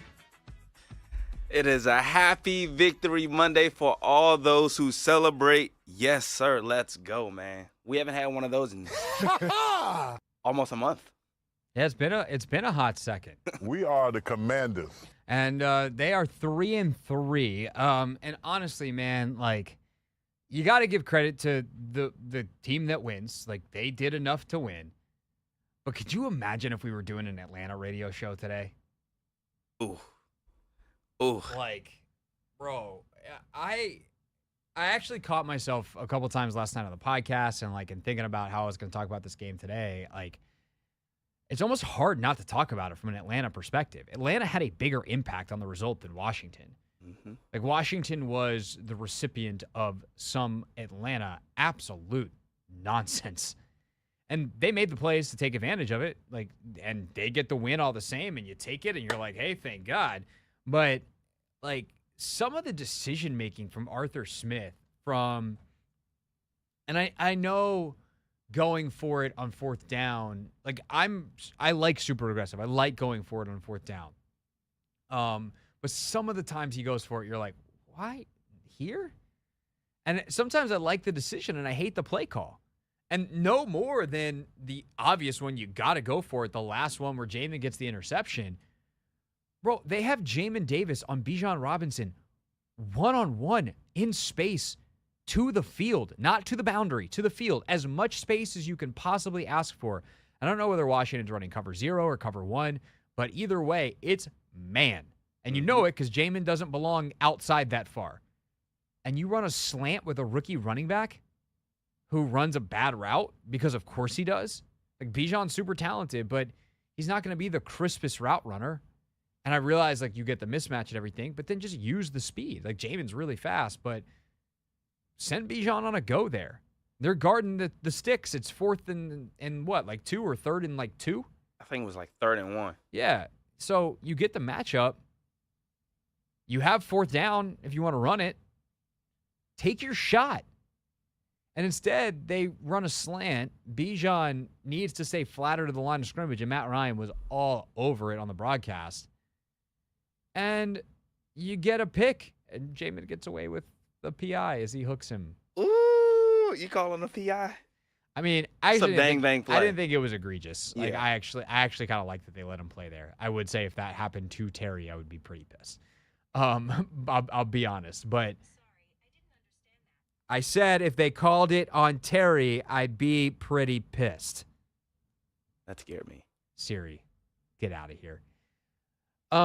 But yeah, I don't think it was egregious. His hand is on his back hip. That's typically an automatic call, and he does kind of slingshot himself around, but I don't think it's like there's no mega tug. He doesn't really turn Bijan's hip. He just kind of leverages his body. And if Bijan takes that route flatter on that slant, then he's got to go through him, and he draws a flag. So there's so many situations. I mean, you have Kyle Pitts that you can split out there and get a good matchup. You know, they do try to go to Bijan in multiple big spots as a receiver, and he's a great receiver, but you're sending him on these routes that are not easy to run, and they're quick, and their timing and their precision. I thought that was silly. I understand the decision to go for 2. Basically, the thought process is if you go for it and you miss it, you have another chance, and 2-point conversions are roughly a 50-50 proposition.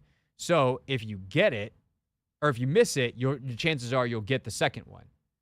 But I hated the PI call on BSJ. And then Jonathan Allen, and that was I think the play where John Allen and Khaleke Hudson get the stop, right, at the 1-yard line on the 2-point conversion. It might have been John. I don't know who the defensive lineman was, but I know Khaleke came in to clean up. Yeah, I think JA is the guy who stops him dead in his tracks. But yeah, I mean, I think all yesterday the defense did a great job against one of the best, rushing attacks in the NFL. We held all their running backs to 26 carries on 88 yards, and I think against any other team, I loved, the inside zone play there for those guys. But we have 4 first-rounders, and, they stepped up, and they came up with a huge stop when we needed it. Yeah, to finish the 2-point thought, basically if you get the first one, then you can kick an extra point for the win on the second one. Mm-hmm. And if you miss the first one, chances are you'll get the second one. They get 2 chances at it, and they miss both of them, and they never get the touchdown to try to make things interesting the second time around. But just like the thing that has to be said is like Atlanta lost this game more than Washington won it.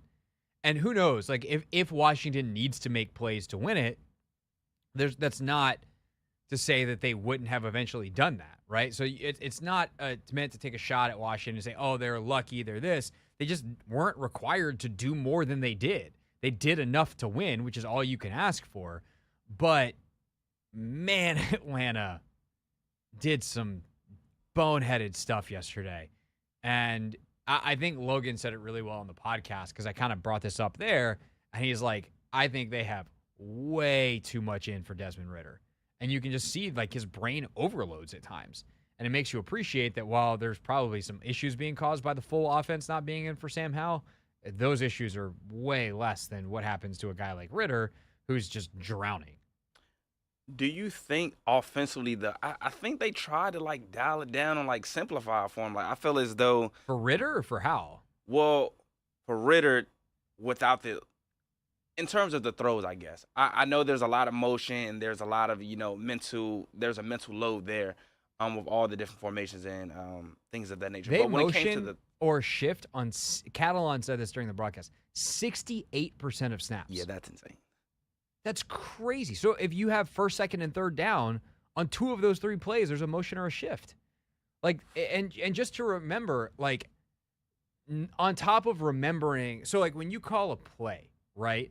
If I'm like double right, 2 jet, dragon lion, right? Which is a real play. That's simple. Double right, like you got 2x2 tight end to the right, 2 jets, the 6-man protection, dragon lion's a concept. I can't remember what dragon and lion are, but like that's always my go-to that I remember that's a thing. Or if you want 72 Dusty X fly, whatever. Like Dusty's like double unders and a post over top, if I'm remembering the concept correctly, and then like X fly, we're gonna tag the receiver on one of the receivers on the other side. That didn't work with the formation that I called, but you get the point. If I want to change that, so if I want to go Hulk right, shift, double left, that just extends the play call, and it also muddies the picture. Because if I say, Blasey, like, formation protection play call, I have a picture in my head. If I have to add that shift, like, one, it muddies the picture. There's more that has to go on if I don't just know it cold. And two, when I do that motion, I do that shift, the defense that I'm seeing is going to move and shift as well. So I might be like, all right, we're set. Looks like they're in cover 2. All right, bring that motion across. Oh, they're shifted. Now are they still in 2? Are they in 4? That guy dropped off. Maybe they're going to rotate down to 3. Like, there's a reason why a lot of quarterbacks actually don't like motion. I am someone who likes motion. I think it's a very useful tool if my quarterback can handle it. But, like, Aaron Rodgers hates motion. There's a lot of guys that do it. The key is to make it simple for you, hard for them. But for a lot of quarterbacks, and it looks like for Desmond Ridder to an extent, it's making it hard for him and hard for them. And that's not going to work when your offense is hard for you. So it just goes, not without saying, because that's not how radio works, but like it needs to be said that Atlanta gave Washington a lot of gifts yesterday. They took advantage. They absolutely could have potentially turned it back on if they needed to, but they didn't have to, thanks to how the Falcons played. How did we play yesterday, a.k.a. how did we pick them? Guess we'll find out next. We'll go around the NFL, see how Anthony and I did on our picks, and give you a bit of analysis from each and every NFL game. That's next on the Hoffman Show on the Team 980, and always live as well on the free Odyssey app. They get real Icarus-y, to go back to your Greek mythology days. You remember the story of Icarus, Anthony? Not quite, Frank. What do they teach you at Georgetown Prep? Icarus, the guy who flies too close to the sun. Nope. What do they teach you at Georgetown? Anthony, I think you just put your job at risk at Georgetown Prep. Why? There's no way that they did not teach you the story of Icarus at Georgetown Prep. We actually did a lot of Greek mythology, though. We didn't talk about Icarus flying too close to the sun. Yes, you did. You don't remember it. I feel very confident. Who can we call It's okay. at Prep I'm to ask confirm my kids this? I mean, I will just do that right now, actually. Okay. I would like you to ask someone of authority. Do we teach about Icarus? 2 hours later. Did we ever check in on that, Anthony? Yeah, my classmates actually texted me and said, yeah, we've done it. Okay. Yeah, we'll have to figure out where you were on that day of class at a later date. You're right.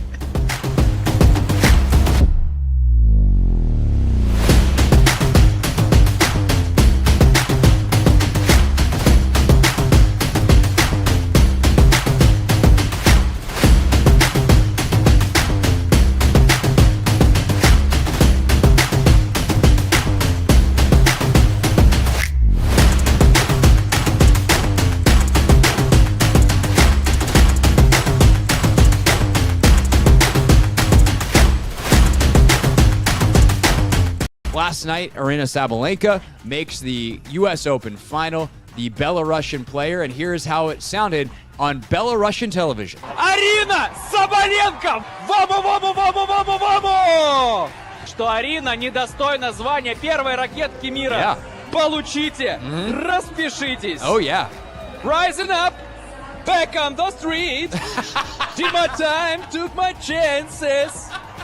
When the distance, now I'm back on my feet. Just a man and his will to survive. So many times it happens too fast. Oh, You keep going. change your passion for glory. It's the eye of the tiger. It's the thrill of the night. Rising up to the challenge of a rival.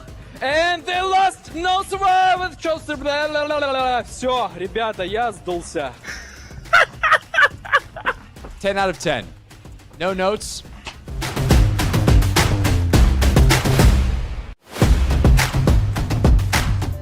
It's the Hoffman Show. We're on the Team 980, always live as well on the free Odyssey app. Coming up at the top of the hour, we will go around, sorry, not go around the NFL. We'll do that in just a moment. But we'll go back through our pick six, which, Anthony, I don't know if you were listening to the pregame show yesterday, but Logan and I decided to adopt the segment. Uh-oh. So we took a look at our pick six, like mine and yours, and then we broke down how we thought Logan gave his take on what he thought those players would do and whether we were on. Okay. Did he like our picks? He did. Okay. He did. We had to move very quickly because we were short on time. Oh. But he did like them, and he liked the segment. So now we're just bringing the Hoffman show to the Take Command pregame show. We brought Take Command to the Hoffman show many times. Yep. Now we're finding ways to make sure the imports and exports are a little bit more even. And look, we love to hear it, man. You simply love to hear it. All right, let's go around the NFL. And we start off in London, of course, the last London game of the year. Obviously, we got Broncos-Chiefs on Thursday night that we already talked about. But the Ravens, 24-16. This one got interesting late with Malik Willis, a quarterback of all things. Derrick Henry kind of started to get going. They had a big run, but they couldn't convert Tennessee touchdowns. That's ultimately the game. They have 3 field goals in the game. They convert those into touchdowns instead, 2 of the 3, and they win the game handily.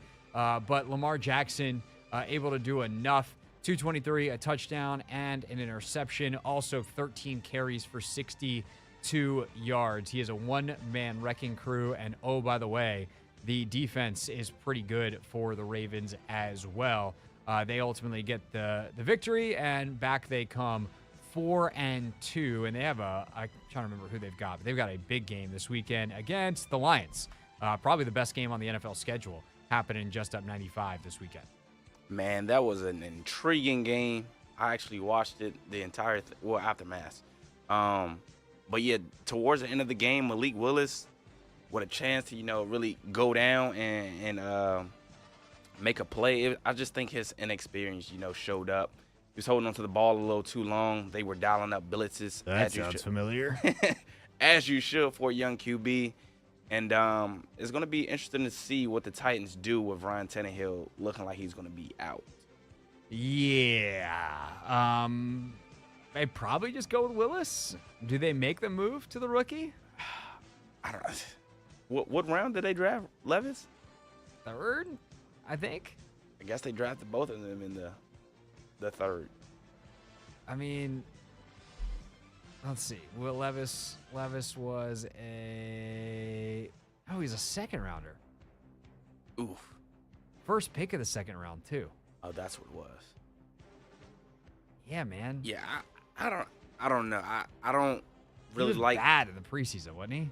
Yeah, he was. I don't like Willis though as the QB though, because he just makes some boneheaded plays. Like he had a play, I want to say it was like 10 seconds left to go, and instead of getting out of bounds, he tries to fight forward, and the clock ends up running out on him. But I don't know. I don't like him from the pocket either. Yeah, there's not a lot to like with Malik Willis. I mean, he's just not that good. It also but he moved him down the field a little bit yesterday, so I don't know. Yeah. I don't know. You just go with can you install the triple option in a week? Possibly. Guess we're gonna find out. That or you're gonna install Mayo Man Will Levis. Vikings and Bears. Oh, it was as ugly as anticipated. 19-13. Kirk 181 and a touchdown. So he hit by far his shortest yardage total of the year, but it comes in the Vikings' 2nd win. Of course, their first game of what will be many, if not the entire rest of the season, without Justin Jefferson. Bears lose Justin Fields in this game as well. I was kind of hoping that Chicago would cook, and all of a sudden that Thursday night loss would look a lot better for the Commanders. They reverted to being the Bears. Yep. They scored 13 points on the Vikings. Yeah, after 10 days off. Yeah, that was bad. That was a bad first half. And then the backup came in. He made a little bit of noise. Turned the ball over though at a very inconvenient time. But it got interesting towards the end. Just too much Vikings. Too much Vikings. Seahawks and Bengals. Geno throws for 323, but turnovers will kill you. No touchdowns, 2 picks, and thus he loses 17-13. Burrow throws for only 185, but he's got 2 touchdowns and a pick. Jamar Chase, he's always open. He's got a 7-11 chain now. 13 targets, 6 of them were catches, 80 yards. Tyler Boyd, 7 for 38 and a touchdown. And you see T. Higgins back as well. Only gets 4 targets, but 2 catches, 20 yards for him. not a huge rushing day for them. Like, really not a lot going offensively. I mean, they only scored 17 for Cincinnati, but that defense is starting to click a little bit, and obviously turning Geno over makes an enormous difference, and they're ultimately able to pull out the victory. Yeah, Craig, did you see a crazy stat that this week there was like a 42% red zone conversion rate for around the entire NFL? That's crazy. The Seahawks got down in the red zone so many times, and I think they had 2 chances in like the final 3 minutes, and they could not do anything. Geno got sacked. He just kept getting sacked, just holding on to the ball, incompletion after it was just bad. It's hard to score down there, and it is. There's just like what happens is when you have this is why I started the show talking about how in between the 20s is like fool's gold because you have to guard against the deep shots. A lot of the underneath stuff winds up being open. Yep. And it's that simple. And so when you no longer have to protect the area of someone throwing a 70-yard bomb over your head, like it's a lot easier to come up on the underneath stuff. And so the space gets super, super compact down there. And you have to find ways like, this is why some teams really like tall receivers, is because we can't expand the space horizontally or vertically like deep. So let's expand it up. Like, that's part of the reason why throwing fades in the red zone is actually not the worst idea, because you just put the ball where a bunch of defenders can't get it, up there. Yep. But teams are really struggling this year, and certainly Seattle fits into that mold. Craziest game of the day, just I guess one of two, a what-the-hell outcome. With 2 games, 1-2-3 49ers, 1-2-3 Eagles. We'll get to the Eagles loss later, but both undefeated teams go down. 2 backup quarterbacks. P.J. Walker, despite the fact that he has 2 picks on the day, is able to do enough. Amari Cooper, monster, 4 receptions, 108 yards. Walker's got 192. 108 of them went to Cooper. 19-17, the final. Just an absolutely self-defeating day for the San Francisco 49ers. First of all, it's the worst game Brock Purdy's played as a pro, easily. Now, granted, he was undefeated coming into the game, but yikes, man. They were 3 of 12 on third down, and they had 12 penalties for 105 yards. Now, the Browns had 13 for 119, and they won because Jake Moody, the 3rd-round pick at kicker, the dumbest draft pick, and Kyle Shanahan might be the smartest guy in the whole league. Dude drafted a kicker in the 3rd round, and he went 1 for 3. Including the game winner. Yeah, what would have been the game winner. They get back after all that goes wrong. 3 of 12 on third down, 12 penalties. McCaffrey knocked out. Debo knocked out. Ayuk, one of the worst games he's had as a 49er. Purdy, predictably, based off the 3 things I just said, not very good. He still gets him in field goal range, and Moody misses. It wasn't that. That was not. It was like a 41. Yeah. It was a 41-yard field goal, and he misses it. And you're like, what? Wide right. Yep. Come on, man. Like, I couldn't imagine being somebody that betted on the 49ers. So many people gave them a 0% chance, including us, Craig. We 1-2-3 them. But that Browns defense, oh my gosh, they stood up when they needed to stand up. They are good, man. Did you see Myles Garrett go through Trent? I've never seen Trent Woods get thrown out the way, but Myles Garrett was a man possessed. Browns defense, they stood up when they needed to, man.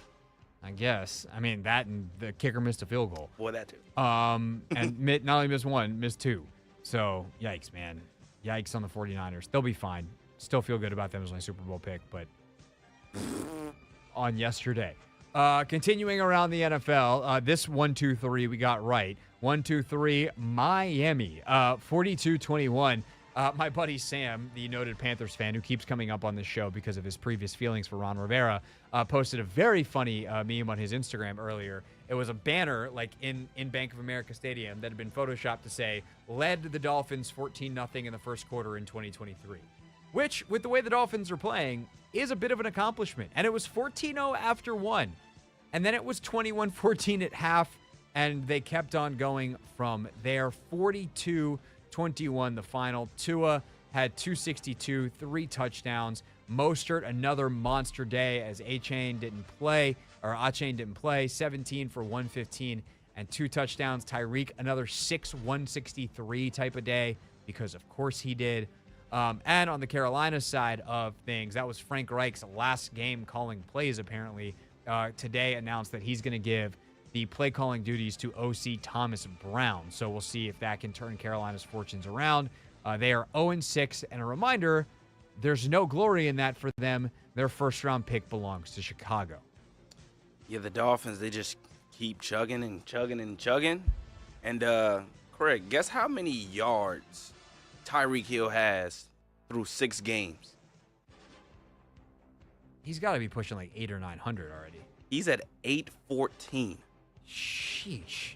And he said he was going to eclipse 2,000 yards, and right now he's on pace to eclipse 2,300 receiving yards. That is insane. That is nuts.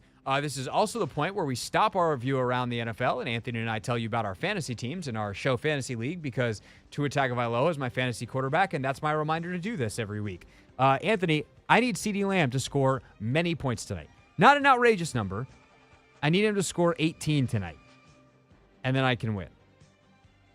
18? Otherwise, I'm gonna be riding a losing streak. Well, you better put your faith in Dak Prescott. I don't have a lot of faith in Dak, so good luck. It could be a shootout. Could be a thing. I also need some points. Tua got me 22. Nice little day. I pretty much maximized my roster. I could have gotten a little bit more if I had played Kyle Pitts, but what can you do on that front? I need 19 points. Out of? Exactly, from Keenan Allen. Ooh. I need 19 points. This was a high-scoring game with who's Hall of Fame? Wes Hall. Yep. Oh, I got let's see who our guy Greg. He's got Amon-Ra St. Brown. We haven't gotten to the Lions-Bucks games yet, but yeah, he had Tyreek and Amon-Ra St. Brown. So that's how my week went. Dude put up 130 on me. Wow. So if I can get 18 out of CD tonight, I'll still win. But that's what we need. Okay, back to the actual games. We go around the NFL here on the Hoffman Show. Do this 5:30 every Monday. Little thought and how we did in terms of our picks every game. Anthony, by the way, how are we doing so far on the picks? You are 5-2. I am 4-3. Okay, what was the game where we differed? That might have the Seahawks Bengals. And we also differed on this next upcoming game. Yeah, so you go ahead and mark another game up for me.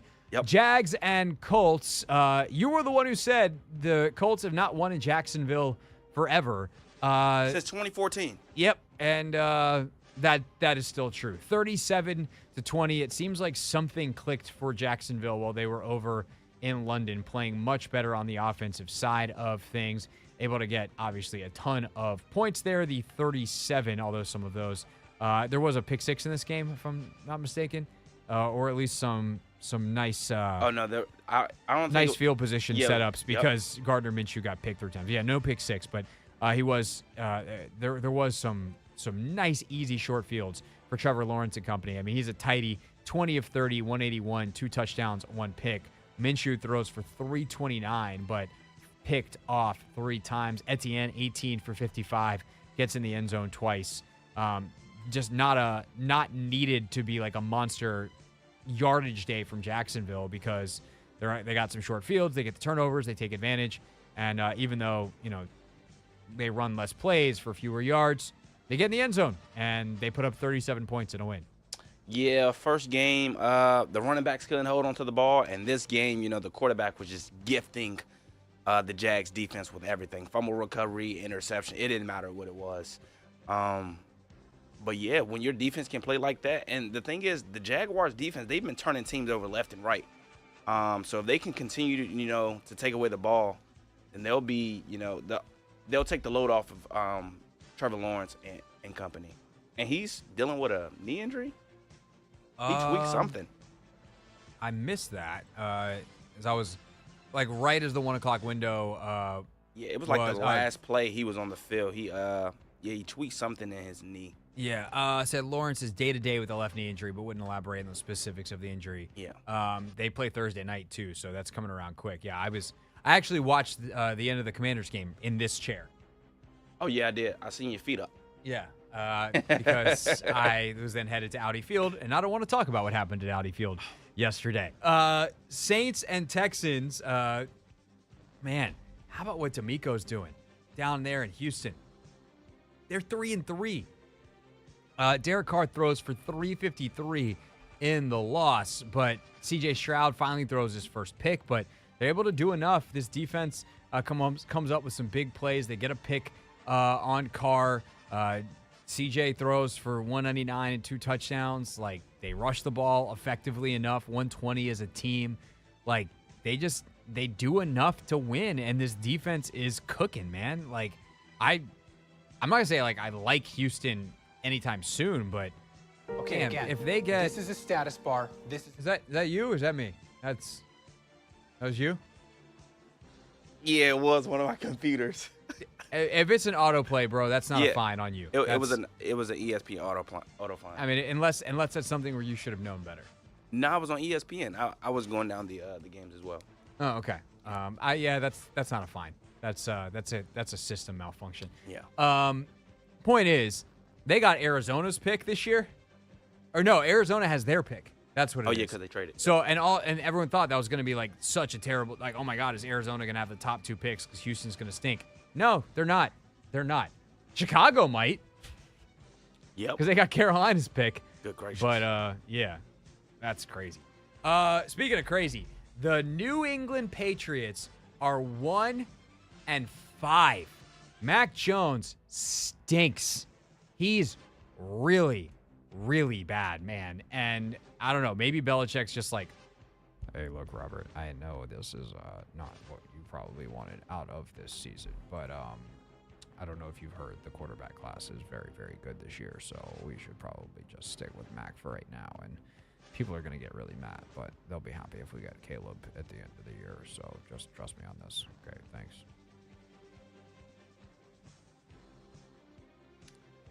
That's probably what he said. Maybe. Just like that. Maybe.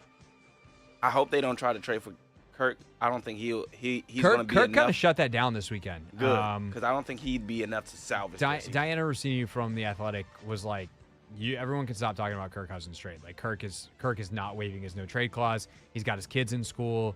Like, it's in Minnesota. He's from Michigan. Like, he's not that far from his family. Like, he's going to play out the contract. And there's a chance that, like, Minnesota re-signs him. Like, he and Kevin have a really good relationship. And if you're Kirk, why would you not want to play with Justin Jefferson? So, it's not like Minnesota's got someone. I mean, who's in waiting? Kellen Mond? What are we talking about? Yeah. Yeah, the Raiders found a team they could beat. And a formula, I guess, hand the ball to Josh Jacobs a bunch and hope that it works out. Jimmy Garoppolo apparently dodged a bullet, some kind of back injury, left in an ambulance, but he's okay. And ultimately, 21-17 the final, as on the final meaningful play of the game, Max Crosby sacks Mac Jones in the end zone for a safety to seal it. Great day for Kyren Williams, ends poorly for the Rams, 26-9. They blow out the Cardinals. Williams, 20 carries, 158 and a touchdown, but left with an ankle injury that might leave him out next week. Fantasy owners everywhere holding their breath on that one. Your boy included, obviously hopeful well for his health as well. Young player, super exciting. Averaged 7.9 a carry in this game. Puka Nacua finally came back down to earth, just 4 for 26. He still got 7 targets, though. Cooper Kupp, 7 for 148. That's why he's back, and he found the end zone. Anything else from this game, Anthony? Nah, just Cooper Kupp. Cooper Kupp is just, he's nasty. He's nasty. Nasty. You want to know what was nasty? That pick Jalen Hurts threw late.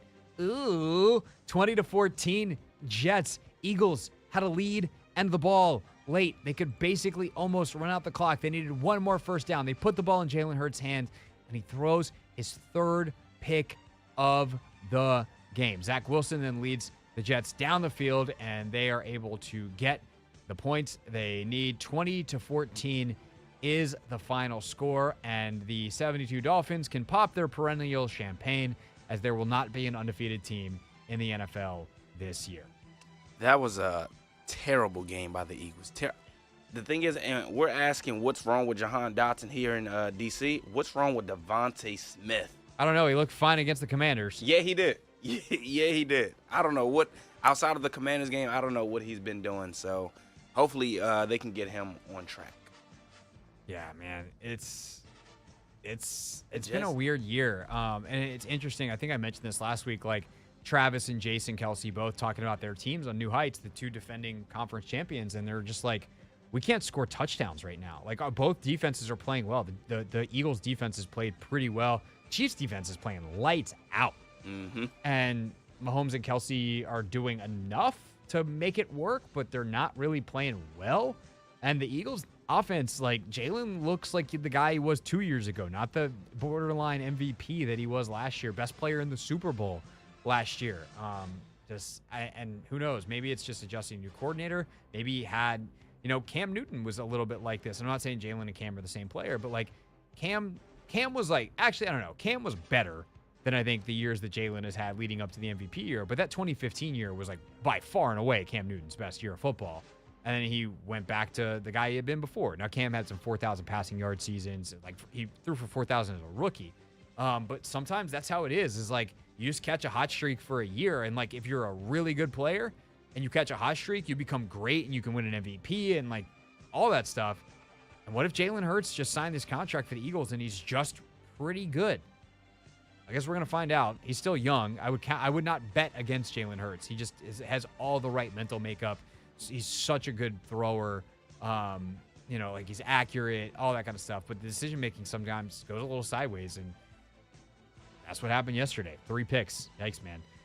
Game of the day, we thought this could be a really fun one. It turned out to be a lot more low-scoring than anticipated, but certainly some fireworks as Jared Goff throws for 253 and a 20-6 Lions win.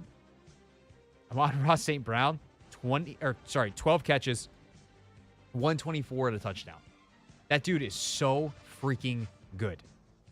So dynamic after the catch. I don't think the Lions defense has gotten enough respect. They are balling. Their run defense is, one of the tops in the league. And then, to limit Baker Mayfield, I guess, to what did he have? He didn't get off, 19 for 37, 206 yards. Yeah, Rashad White had 7 carries for 26 yards. Yeah, so I don't know. Watch out for them Lions. They're good, man. They have the best record, or they're tied, I guess, with a plethora of teams. We're gonna bring back our tiers this week. Are they in tier 1? I think they're tier 2. Gotta put them in tier 1. Tier 3. They're 5-1, and they statistically they're what, top 5 offense and top 5 defense probably. Yep. I'd have to double check that, but they're cooking, man. The Giants cooked themselves last night, 14-9. They led the game the entire game, and then they didn't. Skills 14 unanswered in the fourth quarter. The Giants kind of probably could have put this thing away at the half if Tyrod Taylor hadn't. And I don't know how the Giants offense is installed. Typically, when a play call comes in, there is an option to alert or can to a run play. And if they gave him, with 14 seconds left in a running clock, or 14 seconds left, the option to alert to a run, then the coaches should have to run the entirety of MetLife Stadium stairs and on every time they hit a step, just face palm themselves as hard as they can. What are you doing giving him the option?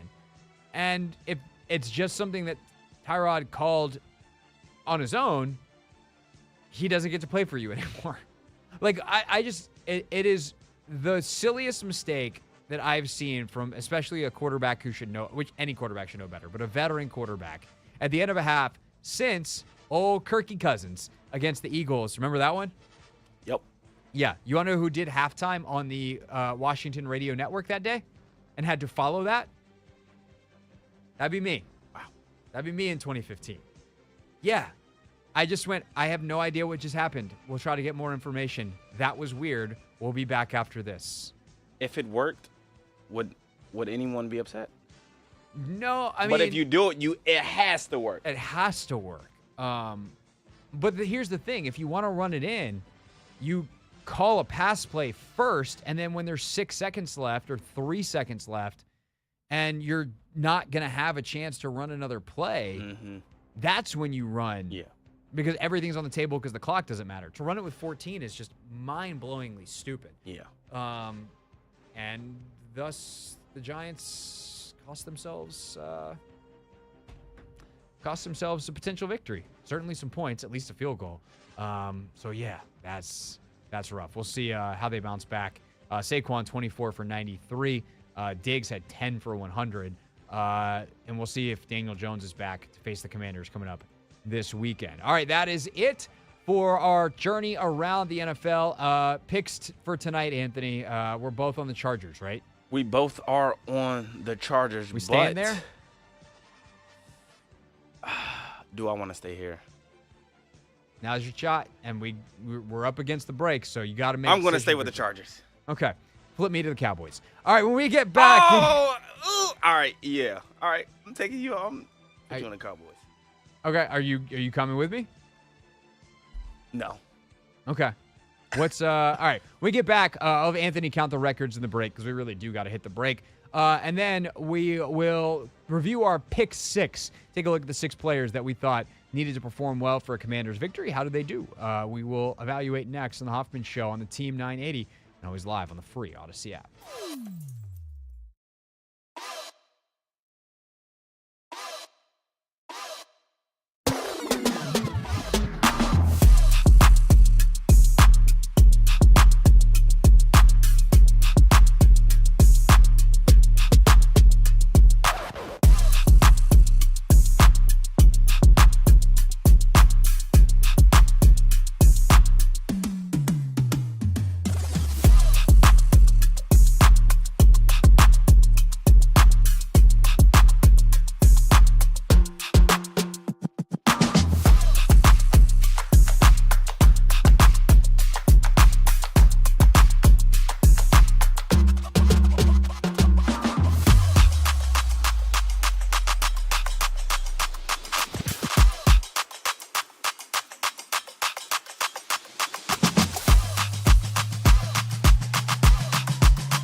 as well on the free Odyssey app.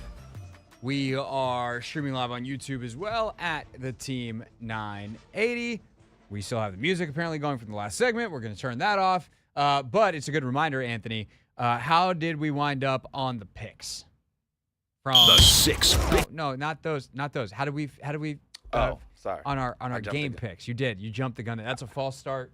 On Anthony. That's a penalty? Yeah, it's a false start, bro. That's classic. Who do you think you are? Arthur Smith? Maybe. Or someone who plays for him? 5-yard penalty. Repeat the down. As we wait. No, you can just go. Okay, you went 10-4. Okay. And I went 8-6. That's a 3-game lead for me now? I'm sorry, I think it's 4. Because I got Monday Night on you last week. 5-game. 5-game lead. We came into the week, you were up 3. And then now you're up 2. And depending on tonight, you'll either be up 4 games or 6 games. I'm hoping for 4. Yeah. I don't know what it is, but you just seem to, do so much better than me when it comes to, picking these games. I'm starting to get upset. Pick better. Thank you. Thank you for the advice. You got to pay attention to the trends. You got to pay attention to the lines. You got to pay attention to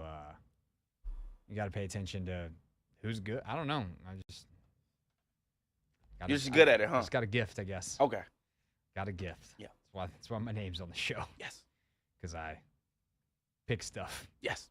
Like 6 players who we think are going to have a big impact in the Commanders' games each and every week. We do that Friday, review it on Monday, and we call it Pick 6. The 6 biggest Commander storylines. It is caught! Delivered at 6 o'clock sharp. It's the Pick 6 at 6. I'm going to be their biggest and harshest critic, but I'm also their number 1 fan. Number 1. Percy Butler was our number 1. Anthony, that was your pick. Percy had an interesting day because, I didn't feel like he was super involved in the game, which sometimes is good for a safety. The PFF grade for him is not very good.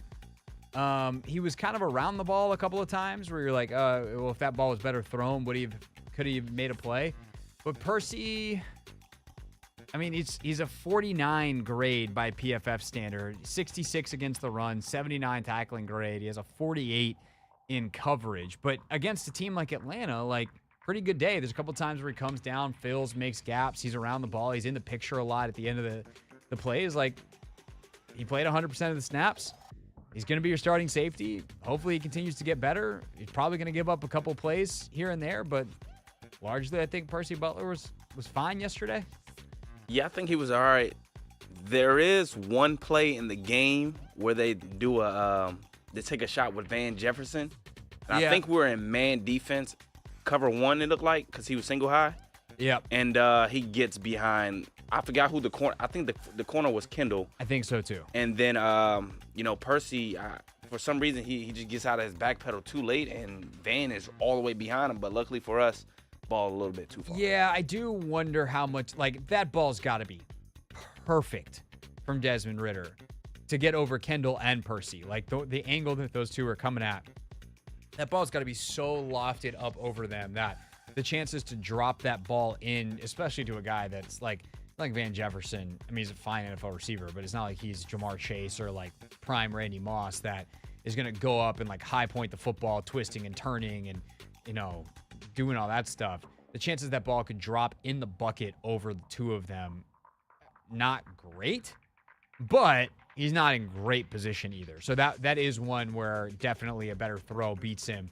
And that was probably the most in the picture he was as a single high safety. I would have to go back and look how many times was he targeted. Actually, let me see if PFF has that real quick because I do have some specific coverage matchups. I think the only other one was some of the stuff that Pitts got, for instance, is that on Percy. The flea flicker as well. Jefferson.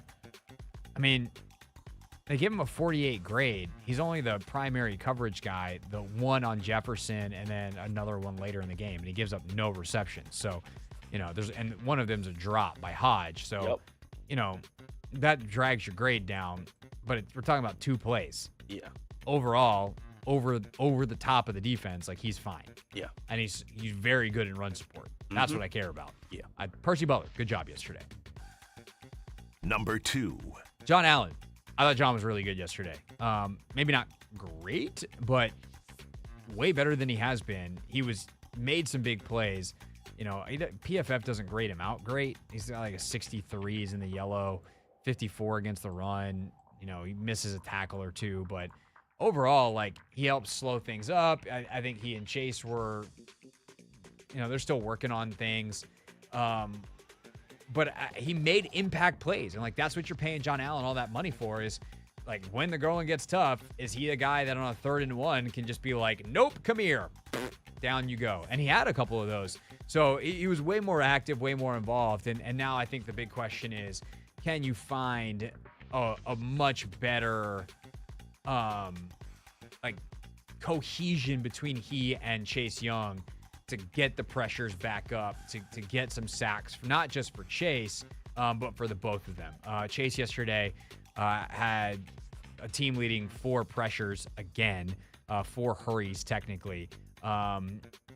John has 1 pressure as well, 1 quarterback hit, but he does have 6 tackles. I mean, 6 tackles for a D lineman is a hell of a day, man. And do you think the use of the Cinco package, helped him? More so just because he didn't have to fend off too many double teams. Yeah, I mean, I think that played a huge factor in their run defense in general.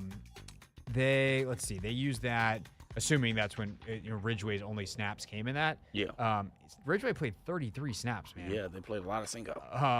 That's a big day for Big John. 21 of those snaps were against the run, and it helps a lot, because it's harder.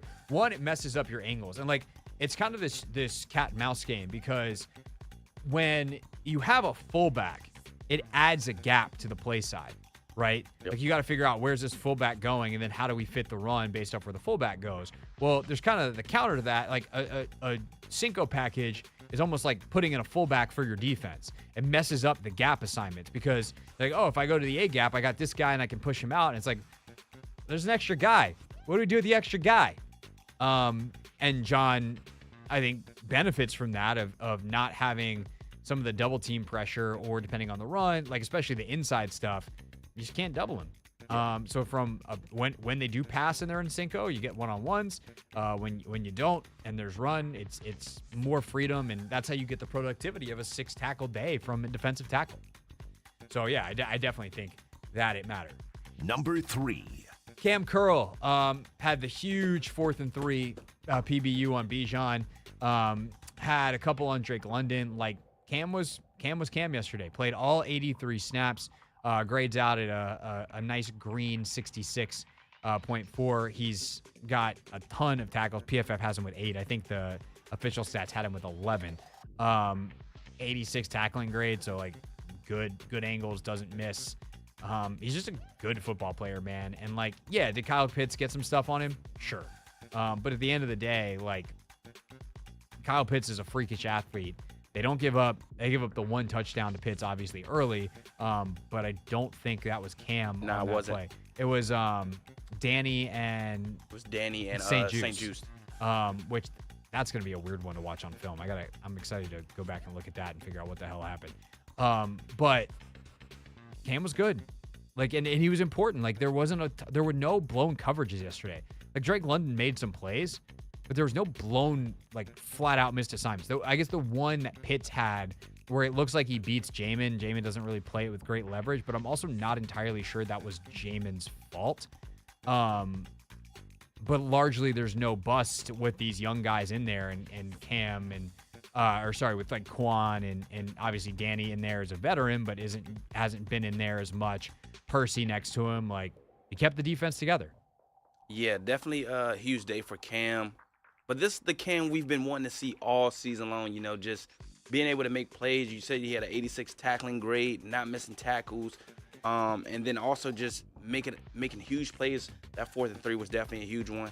And then also Drake London, he had himself an outing, but being able to, dislodge the ball one time on the sideline and then also defend him in space on a slant route, I think Cam Curl definitely had a huge day. Definitely. All right. Next up, Number 4. Terry McLaurin. 11 targets on the day. Played almost every snap. He played 43 of 51. And not only is he impactful with the 11 targets, the bunch of catches that he had, the yardage, all of that, setting a tone.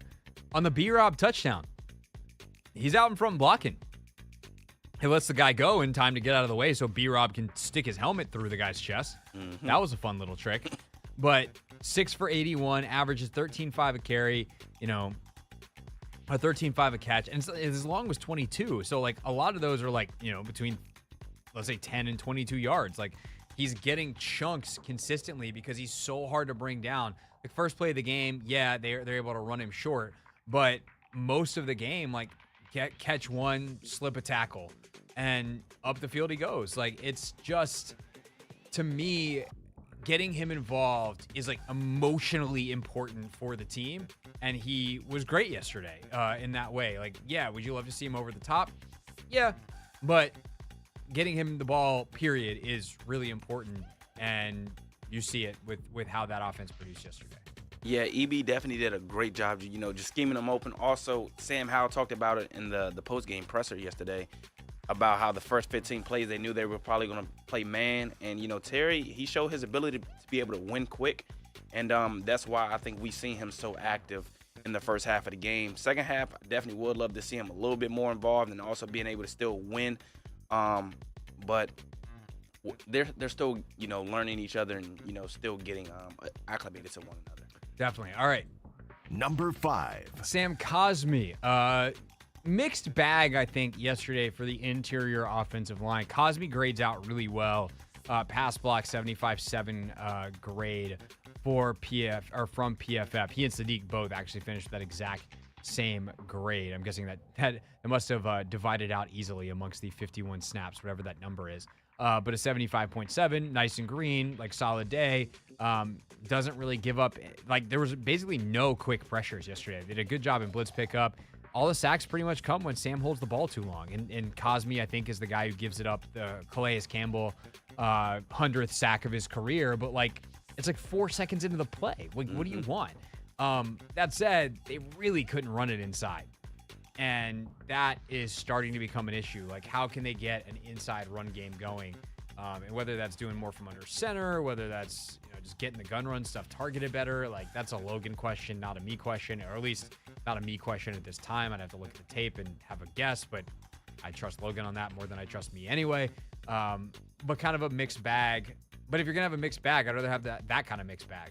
I'd rather have inside runs, not great, got some movement on the outside, did enough, and didn't give up any quick pressures than the catastrophic, oh yeah, he's run blocking, but also look at all the free runners in the pass game. Yeah, I mean, our inability to run inside zone is actually very frustrating. I actually tweeted it yesterday, and I never tweet, but that's how frustrated I was. I'm like, bro, why can't we never effectively run? I was so frustrated I had to tweet. inside zone. I don't tweet during any Commanders game, Craig. If I do, that is very rare. But I definitely felt like getting that one off my chest. And we had a couple of runs with Chris Rodriguez up the middle, but outside of him and the one Gibson run, we don't have a lot of success down there. But no, they did get Rodriguez going a little bit. Yeah. I do wonder what they see on those runs on tape. If the timing's just better with Rodriguez, can B-Rob figure that out or whatever? Did you just get some good blocks finally? Whatever it was, I'm curious if they can carry that over against the Giants because you want to talk about a good front. Good gracious. Man. The interior of that front with Lawrence and what's his name? Dexter Leonard Williams. And Leonard Williams. Thank you. That's nasty. Yeah. Number 6. Truss Way, which is really a proxy for the punt coverage. And they were great. Quan Martin was down there quick, making plays. Tariq Castro-Fields was awesome, being called up from the practice squad. Terrell Burgess was around the ball. Like, they did a good job yesterday. I don't really have a lot to add on that. Like, good job, punt coverage. That was an area of concern because Percy Butler is playing all the safety, so he's not going to be in on that anymore as one of the key gutters. Christian Holmes was out, and then Jeremy Reeves was out as obviously out probably for the season. But they play like they did yesterday, they'll be fine. It is going to be interesting to see if some of these guys come back, though, how they mix and match some of the depth pieces. Like Dejon Harris also, has been elevated in the last couple of weeks, so can they afford to keep all these guys up as various pieces come back? Like if they want to, activate Fedarian Mathis, for instance, at some point, does a Dejon Harris get booted? And if so, how does that affect your special teams? These are the things that I wonder, but I wouldn't say they exactly keep me up at night. All right, that is our pick 6 here on the Team 980. Quick break, come back, and we'll start diving into some of what Ron Rivera said after the game and this afternoon. It's the Hoffman Show on the Team 980 and always live as well on the free Odyssey app.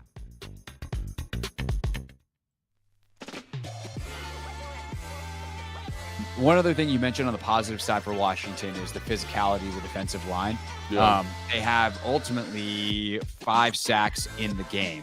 And I think between what they did in the run game and those 5 sacks, like, you see they looked a lot more like them. And I think, one, John Allen played a lot better and was noticeable. But also, your boy, Casey Toohill, showed up, monster day. FA's in there making plays. Like, I think the depth in the rotation, they got it right this week, really, for the first time. I'm curious once we see the snap counts, but it kind of allowed them to play with the effort that we've been looking for because they did rotate it more. Those guys were fresher, and even at the end of the game, like, they're some hands on hips in that final drive, and you're like, ooh, man, are they finally going to wear out? Because they were on the field for damn near 80 plays by the end of it. Right. But as a total, at that point, even if you're playing 60 plays, like, it's only 3 quarters. But I do feel like they got that more correct in this game than they have all season. No, I agree. And the results were there. No, I agree. I think it's, the proof is in the pudding, and I think you get good production from the backup guys. James, again, you got to watch it more. I thought James flashed at times with some good physicality. And like having those guys in is important. Like, they're NFL players, and I think if you can get a rotation going and elevate Montez and Chase and some of the other guys in that front, it just helps everybody. So it'll be cool to kind of see those snap counts and see who was effective and who wasn't. But ultimately, I think like that they've kind of laid a roadmap moving forward.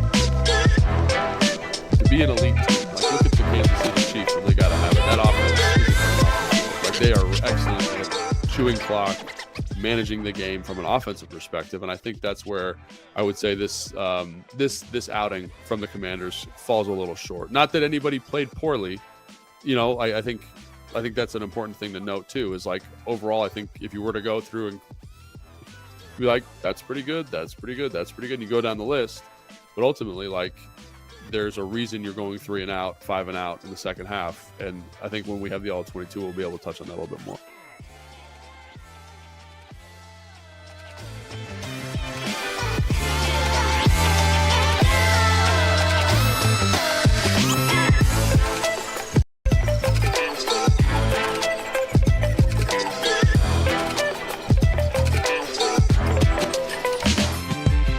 It's the Hoffman Show on the Team 980, always live as well on the free Odyssey app. Wishing you a happy Victory Monday in the final 35-ish minutes of the show.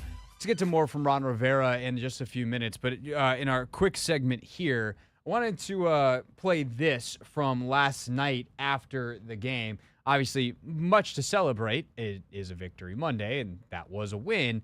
But it comes without Emmanuel Forbes playing a snap at all. The first-round pick benched after he was benched the week before in the game. Plays 0 defensive snaps. Rivera asked about it afterwards.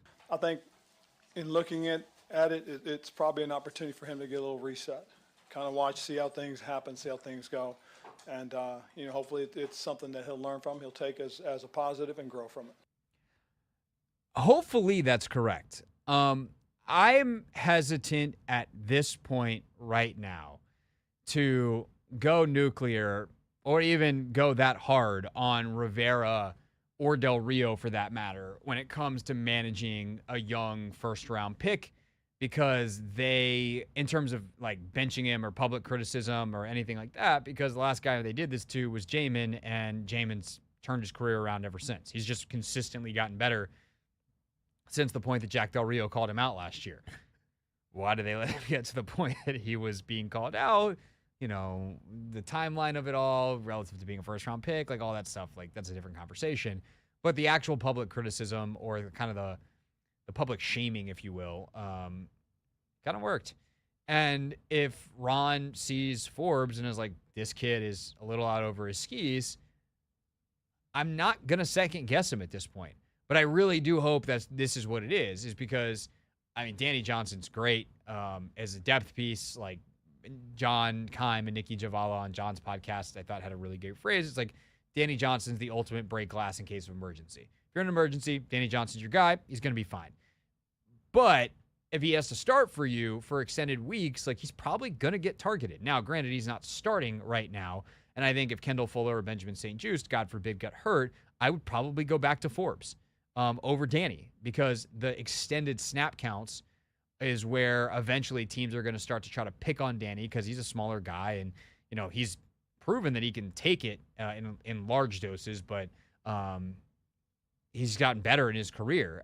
But I don't know. It's a tough call. But I do think it's important to note, like, they do obviously see what Emmanuel does in practice. And if he's still doing the same stuff, then he shouldn't play. And if it shows that, like, no, this is a reset, it's a chance for him to, like, kind of, sometimes you get going in a season and it's just like you can't get out of a rut. And it's like, oh, my God, it becomes overwhelming. And there's like a psychology element to it of like, hey, man, you're going to suit up this week. You need to be ready in case someone gets hurt. But I want you to watch. I want you to focus. I want you to be mentally engaged in this game. Be ready at all times. And I want you to be the first guy out there celebrating with your teammates, but you're largely not going to play. And it gets a chance for Forbes to go, okay, let me watch. And there's not the pressure of being the first rounder, being the guy that's supposed to create the turnovers, like all this, picking fights with OBJ, not like real fights, but you're getting into, I guess he wasn't a real fight in that joint practice, but it's a chance. It is that reset. So we'll see if it works. We'll see how quickly he's back in the lineup. Forbes' upside is obviously way higher than Danny's. All due respect to Danny. And we'll see when he gets back out there. I will say in the meantime, I don't hate that Forbes or that Fuller and St-Juste are now more definitively on the outside. We'll see how that goes. But Danny in the slot's like pretty good option. So I know that's not the greatest analysis, a big giant. We'll see, but I think it's pretty easy. Like it's too early to be like, oh, they ruined his career, they're giving up on him, he's a bust. Any of that. We're 7 weeks in, or we're about to be 7 weeks in. A reset rookie year. Another guy that went through this was Darius Slay. He turned out just fine. So have some patience. We'll see where it goes. Hopefully it turns around quickly for Emmanuel Forbes. More from Rivera, including his thoughts on Sam Howell's day next. It's the Hoffman Show on the Team 980 and always live as well on the free Odyssey app. One other thing you mentioned on the positive side for Washington is the physicality of the defensive line. Yeah. They have ultimately 5 sacks in the game. And I think between what they did in the run game and those 5 sacks, like, you see they looked a lot more like them. And I think, one, John Allen played a lot better and was noticeable. But also, your boy, Casey Toohill, showed up, monster day. FA's in there making plays. Like, I think the depth in the rotation, they got it right this week, really, for the first time. I'm curious once we see the snap counts, but it kind of allowed them to play with the effort that we've been looking for because they did rotate it more. Those guys were fresher, and even at the end of the game, like they're some hands on hips in that final drive, and you're like, ooh, man, are they finally going to wear out? Because they were on the field for damn near 80 plays by the end of it. Right. But as a total, at that point, even if you're playing 60 plays, like it's only 3 quarters. But I do feel like they got that more correct in this game than they have all season. No, I agree. And the results were there. No, I agree. I think it's the proof is in the pudding, and I think you get good production from the backup guys. James, I got to watch it more. I thought James flashed at times with some good physicality. And like having those guys in is important. Like they're NFL players, and I think if you can get a rotation going and elevate Montez and Chase and some of the other guys in that front, it just helps everybody. So it'll be cool to kind of see those snap counts and see who was effective and who wasn't. But ultimately, I think like that they've kind of laid a roadmap moving forward.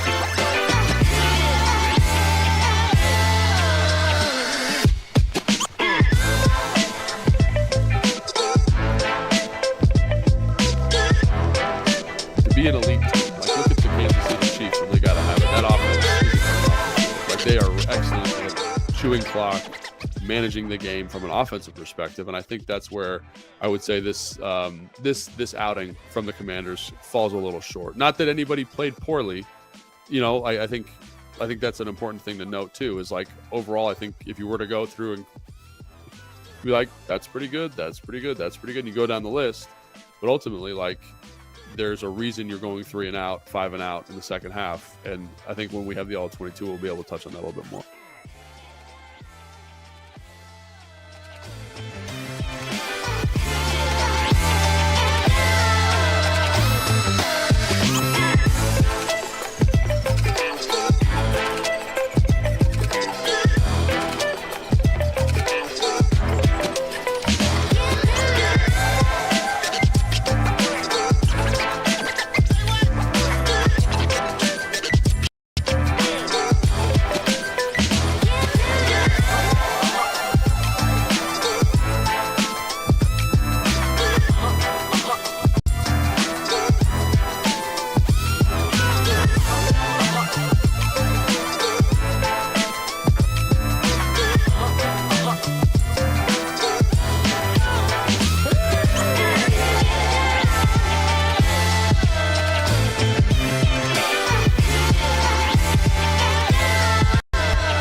It's the Hoffman Show on the Team 980, always live as well on the free Odyssey app.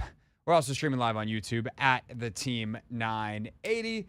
And we will continue now with more thoughts from Ron Rivera, not only yesterday, but today. He speaks at 3 o'clock. Next time you'll hear from him will be the start of our show on Wednesday. We typically monitor that press conference. We'll get you all the updates from that starting at 4 o'clock. One of the big questions I have coming out of this game, and something that I've given Logan a bit of a homework assignment on to watch closely for our podcast that we tape tomorrow morning, is what's going on with Jahan Dotson. And Ron was asked about that today. He only had 1 target yesterday, obviously dropped it. I think everyone remembers that on that crossing route. Really nice ball from Sam, lofted over. So Ron gave a fairly lengthy response. Let's listen to it here on the Hoffman Show. I think it's just a matter of time. I mean, again, as we continue to work and try and distribute the ball to all the players, it'll happen. It's just one of those things that sometimes guys will be targeted more. I mean, I promise you, back in the day, when Gary Clark, Art Monk, and Ricky Sanders were out there for Coach Gibbs, you guys were probably wondering, well, how come he only got 3 balls and everybody else got 6 or 7? I mean, it's going to happen. And so when a guy's not getting the balls right now, it's just a matter of time. And I think that's the thing we all have to be patient with. I mean, this is a good group of receivers, and I'm not saying that, they're that group, but they're a good group, and we're going to distribute the ball, based on game plans and who our opponents are. And again, it starts with the quarterback's decision making too.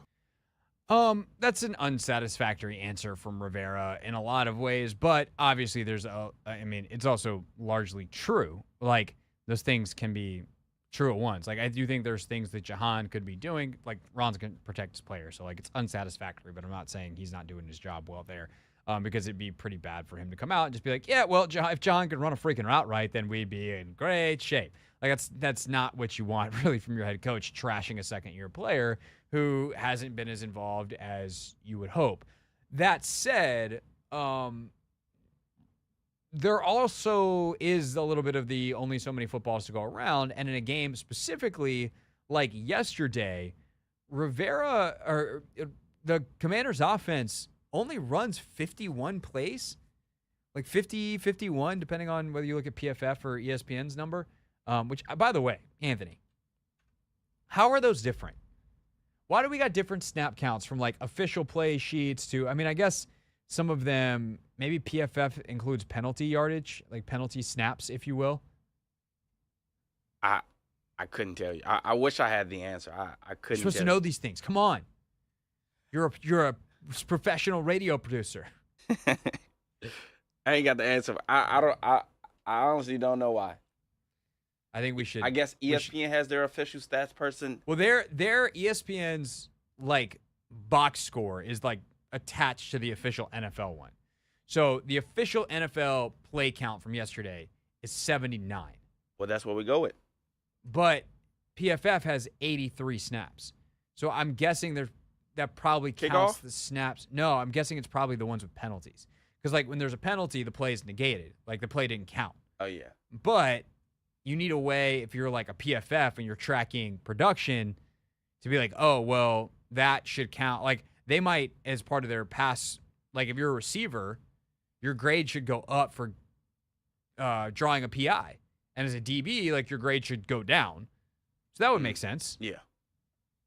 Point is, they ran between 50 and 51 or something like that plays yesterday. And at that point, there's only so many snaps. Like a couple weeks ago, there was a game where they ran like 80 plays. And everyone had like, I think Jahan had like 7 targets. Curtis had 8. Terry had 9. Logan had 8. Gibson had 7. Robinson had like 19 carries. And you're like, this is awesome. And it's like, you see that's what offensive efficiency means. Like offensive efficiency means converting on third downs so that you get a new set of downs so that your players that are really good and need the football can get the football. And that's been an issue, to say the least. Not great, Bob. Not great. But not necessarily Sam Howell's fault. Here is Ron on Sam's performance after going back and watching the tape. Oh, I thought Sam was very efficient. That's probably the best way to put the way he played. His decision-making was, for the most part, really good. There was a couple times, obviously, I'd like to see him get the ball out of his hands a little bit quicker and not take the hits or sacks that he did. But I thought his quarterback rating was over 100, which was very good because his decision-making was good. He protected the football, delivered some very catchable balls. There were a couple balls I still feel we could have had completed, and we didn't, unfortunately. But I think, again, protecting the football and making the decisions that he did, I thought he handled those very well. I agree. I think Sam largely was good yesterday. I think the one area where he still continues to just crush himself, literally and figuratively, is, bro, can we get rid of the football? Like, Anthony, it gets to the point where you're watching it, you're just like, 1, 2, oh, man. What about the coverage sacks, though? Because I'm not going to lie, I think all of the sacks, I wouldn't really even put any of the sacks on the offensive line. No, I think the offensive line gave up 0 sacks yesterday. Yeah. But, our receivers not being able to, win quickly. Like, I'm talking about there was a few times Terry's by himself on an island, not getting open, Jahan. And Sam just has nowhere, to go with the ball.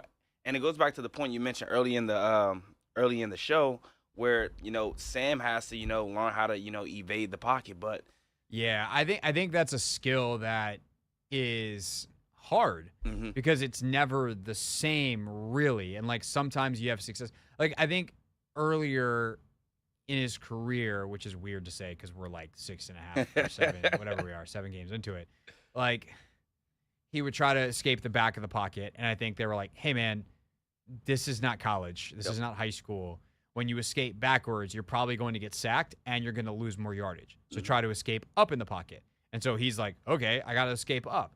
The problem is, if I'm blocking you, and I think the quarterback's behind me, and my job is to stay between the guy I'm blocking, you, and my quarterback, and then my quarterback runs in front of me, I am no longer blocking that. Like, you're just like, oh, well, I don't need to battle. You don't have to get through me anymore. Like, your target's right there. So that becomes the problem with Sam is he's now trying to escape up through the pocket, but he's doing it too close to people that can grab him and pull him down. So how do you avoid that? How do you get out of the pocket more strategically? Like, you got to probably watch some Russell Wilson tape. You got to, like, watch some of these quarterbacks that have been good at it over the years and able to get out of the pocket. Mahomes certainly. For sure. But also, like, just take the check down early. That's the easiest way. And that's where I have questions about the play calling. When I say I have questions, not like, what are you doing? It's like, what are you doing? You need to watch the tape to have an understanding of where the check down is, the timing of it. Because, like, there's one, I could read EB's lips on one of the late sacks. I think it wound up being the last one. And the play call was all go special. And we were talking about it on the pod, and, like, Logan made a really good point. Sometimes you call all go or all go special. So all go special is like, there's different versions of it depending on the offense. But, like, for Jay, back in the day, all go special typically was, instead of all go, 4 verts, the 2 most outside receivers would run deep comebacks. So it looks like it's 4 verts, but then it's like, just kidding. And you try to, like, run to the sticks, for instance. If it's like 3rd and 15, which I think it was 3rd and long in that situation, can you get them in like a quarters coverage? They turn to run because they're like, oh, God, they're trying to just chuck it deep. And then you bang on a timing route on the sticks. Well, if those 2 routes are covered because the defense doesn't just bail out and run deep, you're screwed if that's all you've got. But typically the 5th guy in a 4 verts is the back who checks down. And basically those 4 routes, those verts are just clearing routes. Like, let's run everybody out of here, check it down to the back early, and then see if he can do something in hopefully a lot of space. On that last play where Sam gets sacked, Gibson is blocking and then releases late. And by the time he releases and gets his head around, Sam's already on the ground. So that seems like a play calling issue. If I read his lips correctly, and that's what happened. So I think that there is some play calling. There is some of it that's Sam. There is some of it that's the receiver's not getting open. And a combination of it is poop. Not good. We'll obviously dive more into that on tomorrow's show because we will have had a chance to look at the tape. When we get back here on the Hoffman Show, we will take a look at a weekend full of sound and real things real people said into real microphones. I feel like I need to ask this, but, like, between that, trying to run a slant to Bijan on the critical play of the game, like, how much of this is Atlanta, like, giving you some gifts that you take advantage of? Like, they still won. It counts in the standings the same. But, like, to me, one of the players of the game for Washington is Arthur Smith, both play callers Arthur Smith and head coach Arthur Smith. Yeah, I think the thing with Arthur Smith is, like, when you look at this offense, man, it is complex. They do a lot of stuff, a lot of different personnel, a lot of motions and shifts, a lot of kind of trickerations, a lot of multiple cadence things, and that takes time, a lot of cans. Like, that offense is in for Desmond Ridder. Like, it's not like, dip your feet in the cold end or the warm end of the pool and kind of walk your way in. Now, that offense is 100% in, and I think, everyone talks about maybe the simplicity, or something I've rested, the simplicity of this offense, EB's offense, and how there's not a lot on Sam Howell's plate. I think it's kind of the reverse there. I think everything's on the plate, and sometimes there's just too much to eat, too much to look at, and it really is hard for a young quarterback. I think you see that's one of the reasons you see the delay of game. They, on the interception, there's like they almost have another delay of game, like 2 plays in a row. Like that's They bad. have one after a spike. Yeah, that's bad process, and I think there's too much. I would say if I was advising Arthur Smith, just after watching this game from the 1,000-foot view, I would say there's too much in. You got to trim it down a little bit. I know there's a lot of stuff you like, a lot of stuff you feel really good about, but let's trim it back a little bit for the young guy. Let's get him really confident, comfortable with what's going on.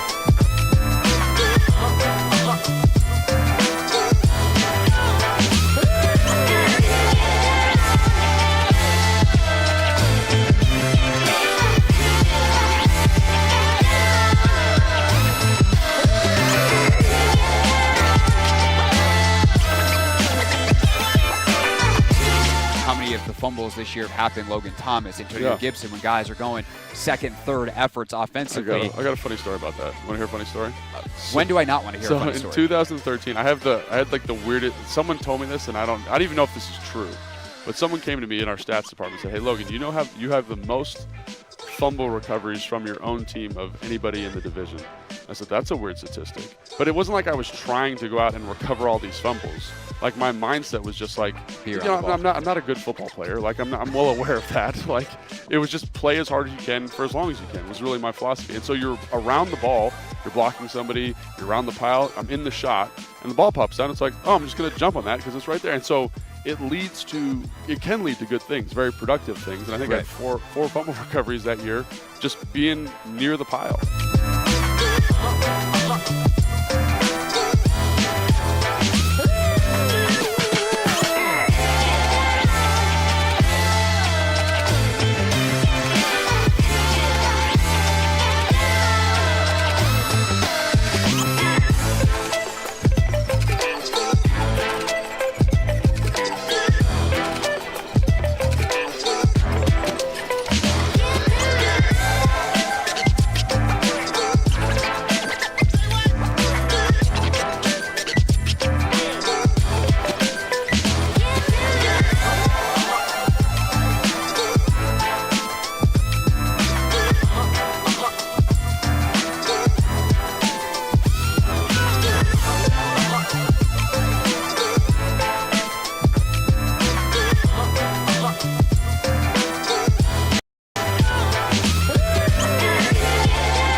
Wrapping up here on the Hoffman Show on the Team 980, always live as well on the free Odyssey app.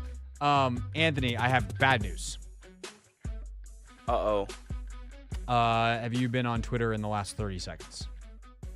Hold on. All I got is Wizards news. This is like actual serious bad news, like not good news. We got bad Wizards news. The bad Wizards news is that Johnny Davis sprained his left elbow in practice on Saturday. He is going to be treated conservatively and is going to miss 1 to 2 weeks at least and will be evaluated from there. Was this when they were playing dodgeball? I don't think this happened while playing dodgeball. Okay. I guess it was happening while they played basketball. Okay. Just dang, that's up. Like Gafford got hurt. Like, what are they doing in practice? Hurt? I mean, I think Gafford's back. Oh, I thought Gafford got hurt at one point in practice. Yeah. Corey got hurt, sprained his ankle like right before the season last year. Like, this is a Wizards tradition, unlike any other. Why? It happens. Yeah. You got to practice hard to get ready for the season, and injuries happen when you play hard. But stop it. That's my analysis. Stop it. Who steps in for Johnny? Koulibaly? I mean, the thing is, like, I don't know where Davis was going to fit in the rotation anyway. Yeah. Like, it is so stacked at guard with DeLon and Tyus and Koulibaly, although Koulibaly's playing mostly 3. Oh. You know, all these other dudes they got. So, I mean, it was going to be hard for him to find minutes, but, like, he was one of their better players statistically speaking, in the preseason. Some of, like, the on-off court numbers and things like that. So far in the first couple of games. So that's less than ideal. I mean, obviously, Kispert. I mean, Shamet got hurt in practice. I was like, who am I missing? Shamet got hurt in practice, so maybe Shamet gets back, and then he's in that role. How long? Let's see. Shamet sustained a broken big toe Sunday, expected to miss 2 to 4 weeks. So that was 6 days ago. So they'll both come back at about the same time. Yeah, man. Ryan Rollins, obviously JP. Duh. Like, maybe you go big and you do have Koulibaly play down. You get Danilo, Kuz, Gafford, Bilal. Like, you can do some stuff. But he was kind of their defensive. I mean, he and DeLon obviously could be pretty locked down defensively. So that stinks. Wizards play next tomorrow, yeah? Yes, Preseason. they play tomorrow. So we'll have Dave on tomorrow. What else we got locked in for tomorrow? We got Overreaction Tuesday with Lionel Willingham. Yeah, I've heard of him. Also, it's a Vibe Check Tuesday. Vibe Check. Very interested to see what the Vibe Check is tomorrow. Yeah. Very interested for hour 1 tomorrow. Very, very interested. So, and then we got the weekend review. Yep, we do. So looking forward to that. That's all tomorrow. This is how we wrap up today. Real things. We're not going to be so this year. Real people. 5 and 11. Not very good. Said into real microphones. You know, the culture is actually damn good. All right, we got some good ones from around the world of sports, starting in the NFL. This one you probably saw last night on Sunday Night Football. Our fellow Syracuse brethren, Justin Pugh, who was there when I was there, the fellow classmate. I think he might even be, like, truly my classmate, class of 2012, Justin Pugh. You guys are so young. Yeah, I know. Well, Justin had a really nice NFL career, and all of a sudden he finds himself on the couch without a team this year, and all of a sudden the Giants were like, hey, man, how fast can you be at MetLife Stadium?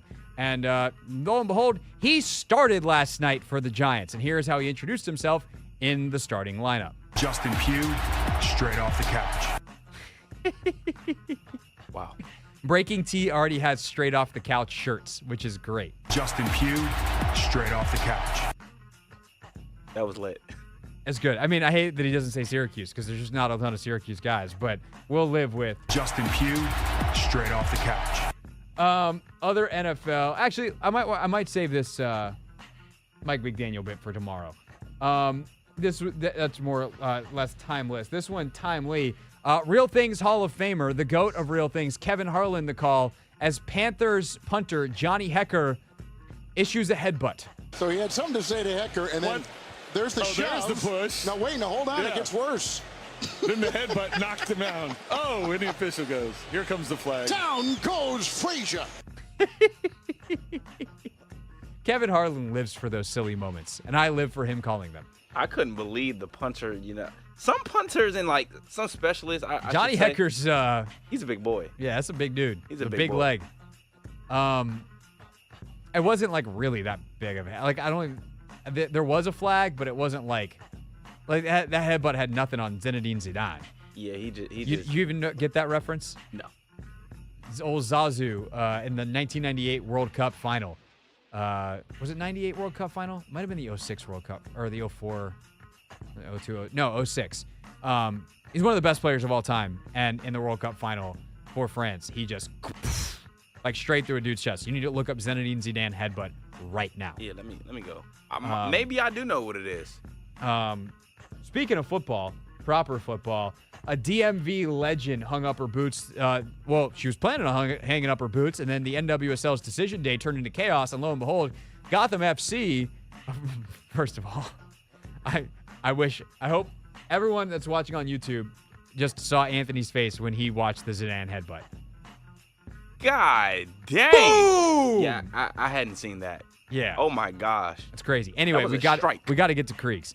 Ali Krieger, the DMV zone, absolute legend. Her and Gotham FC going to the playoffs. Salute to them. Unfortunately, Spirit not.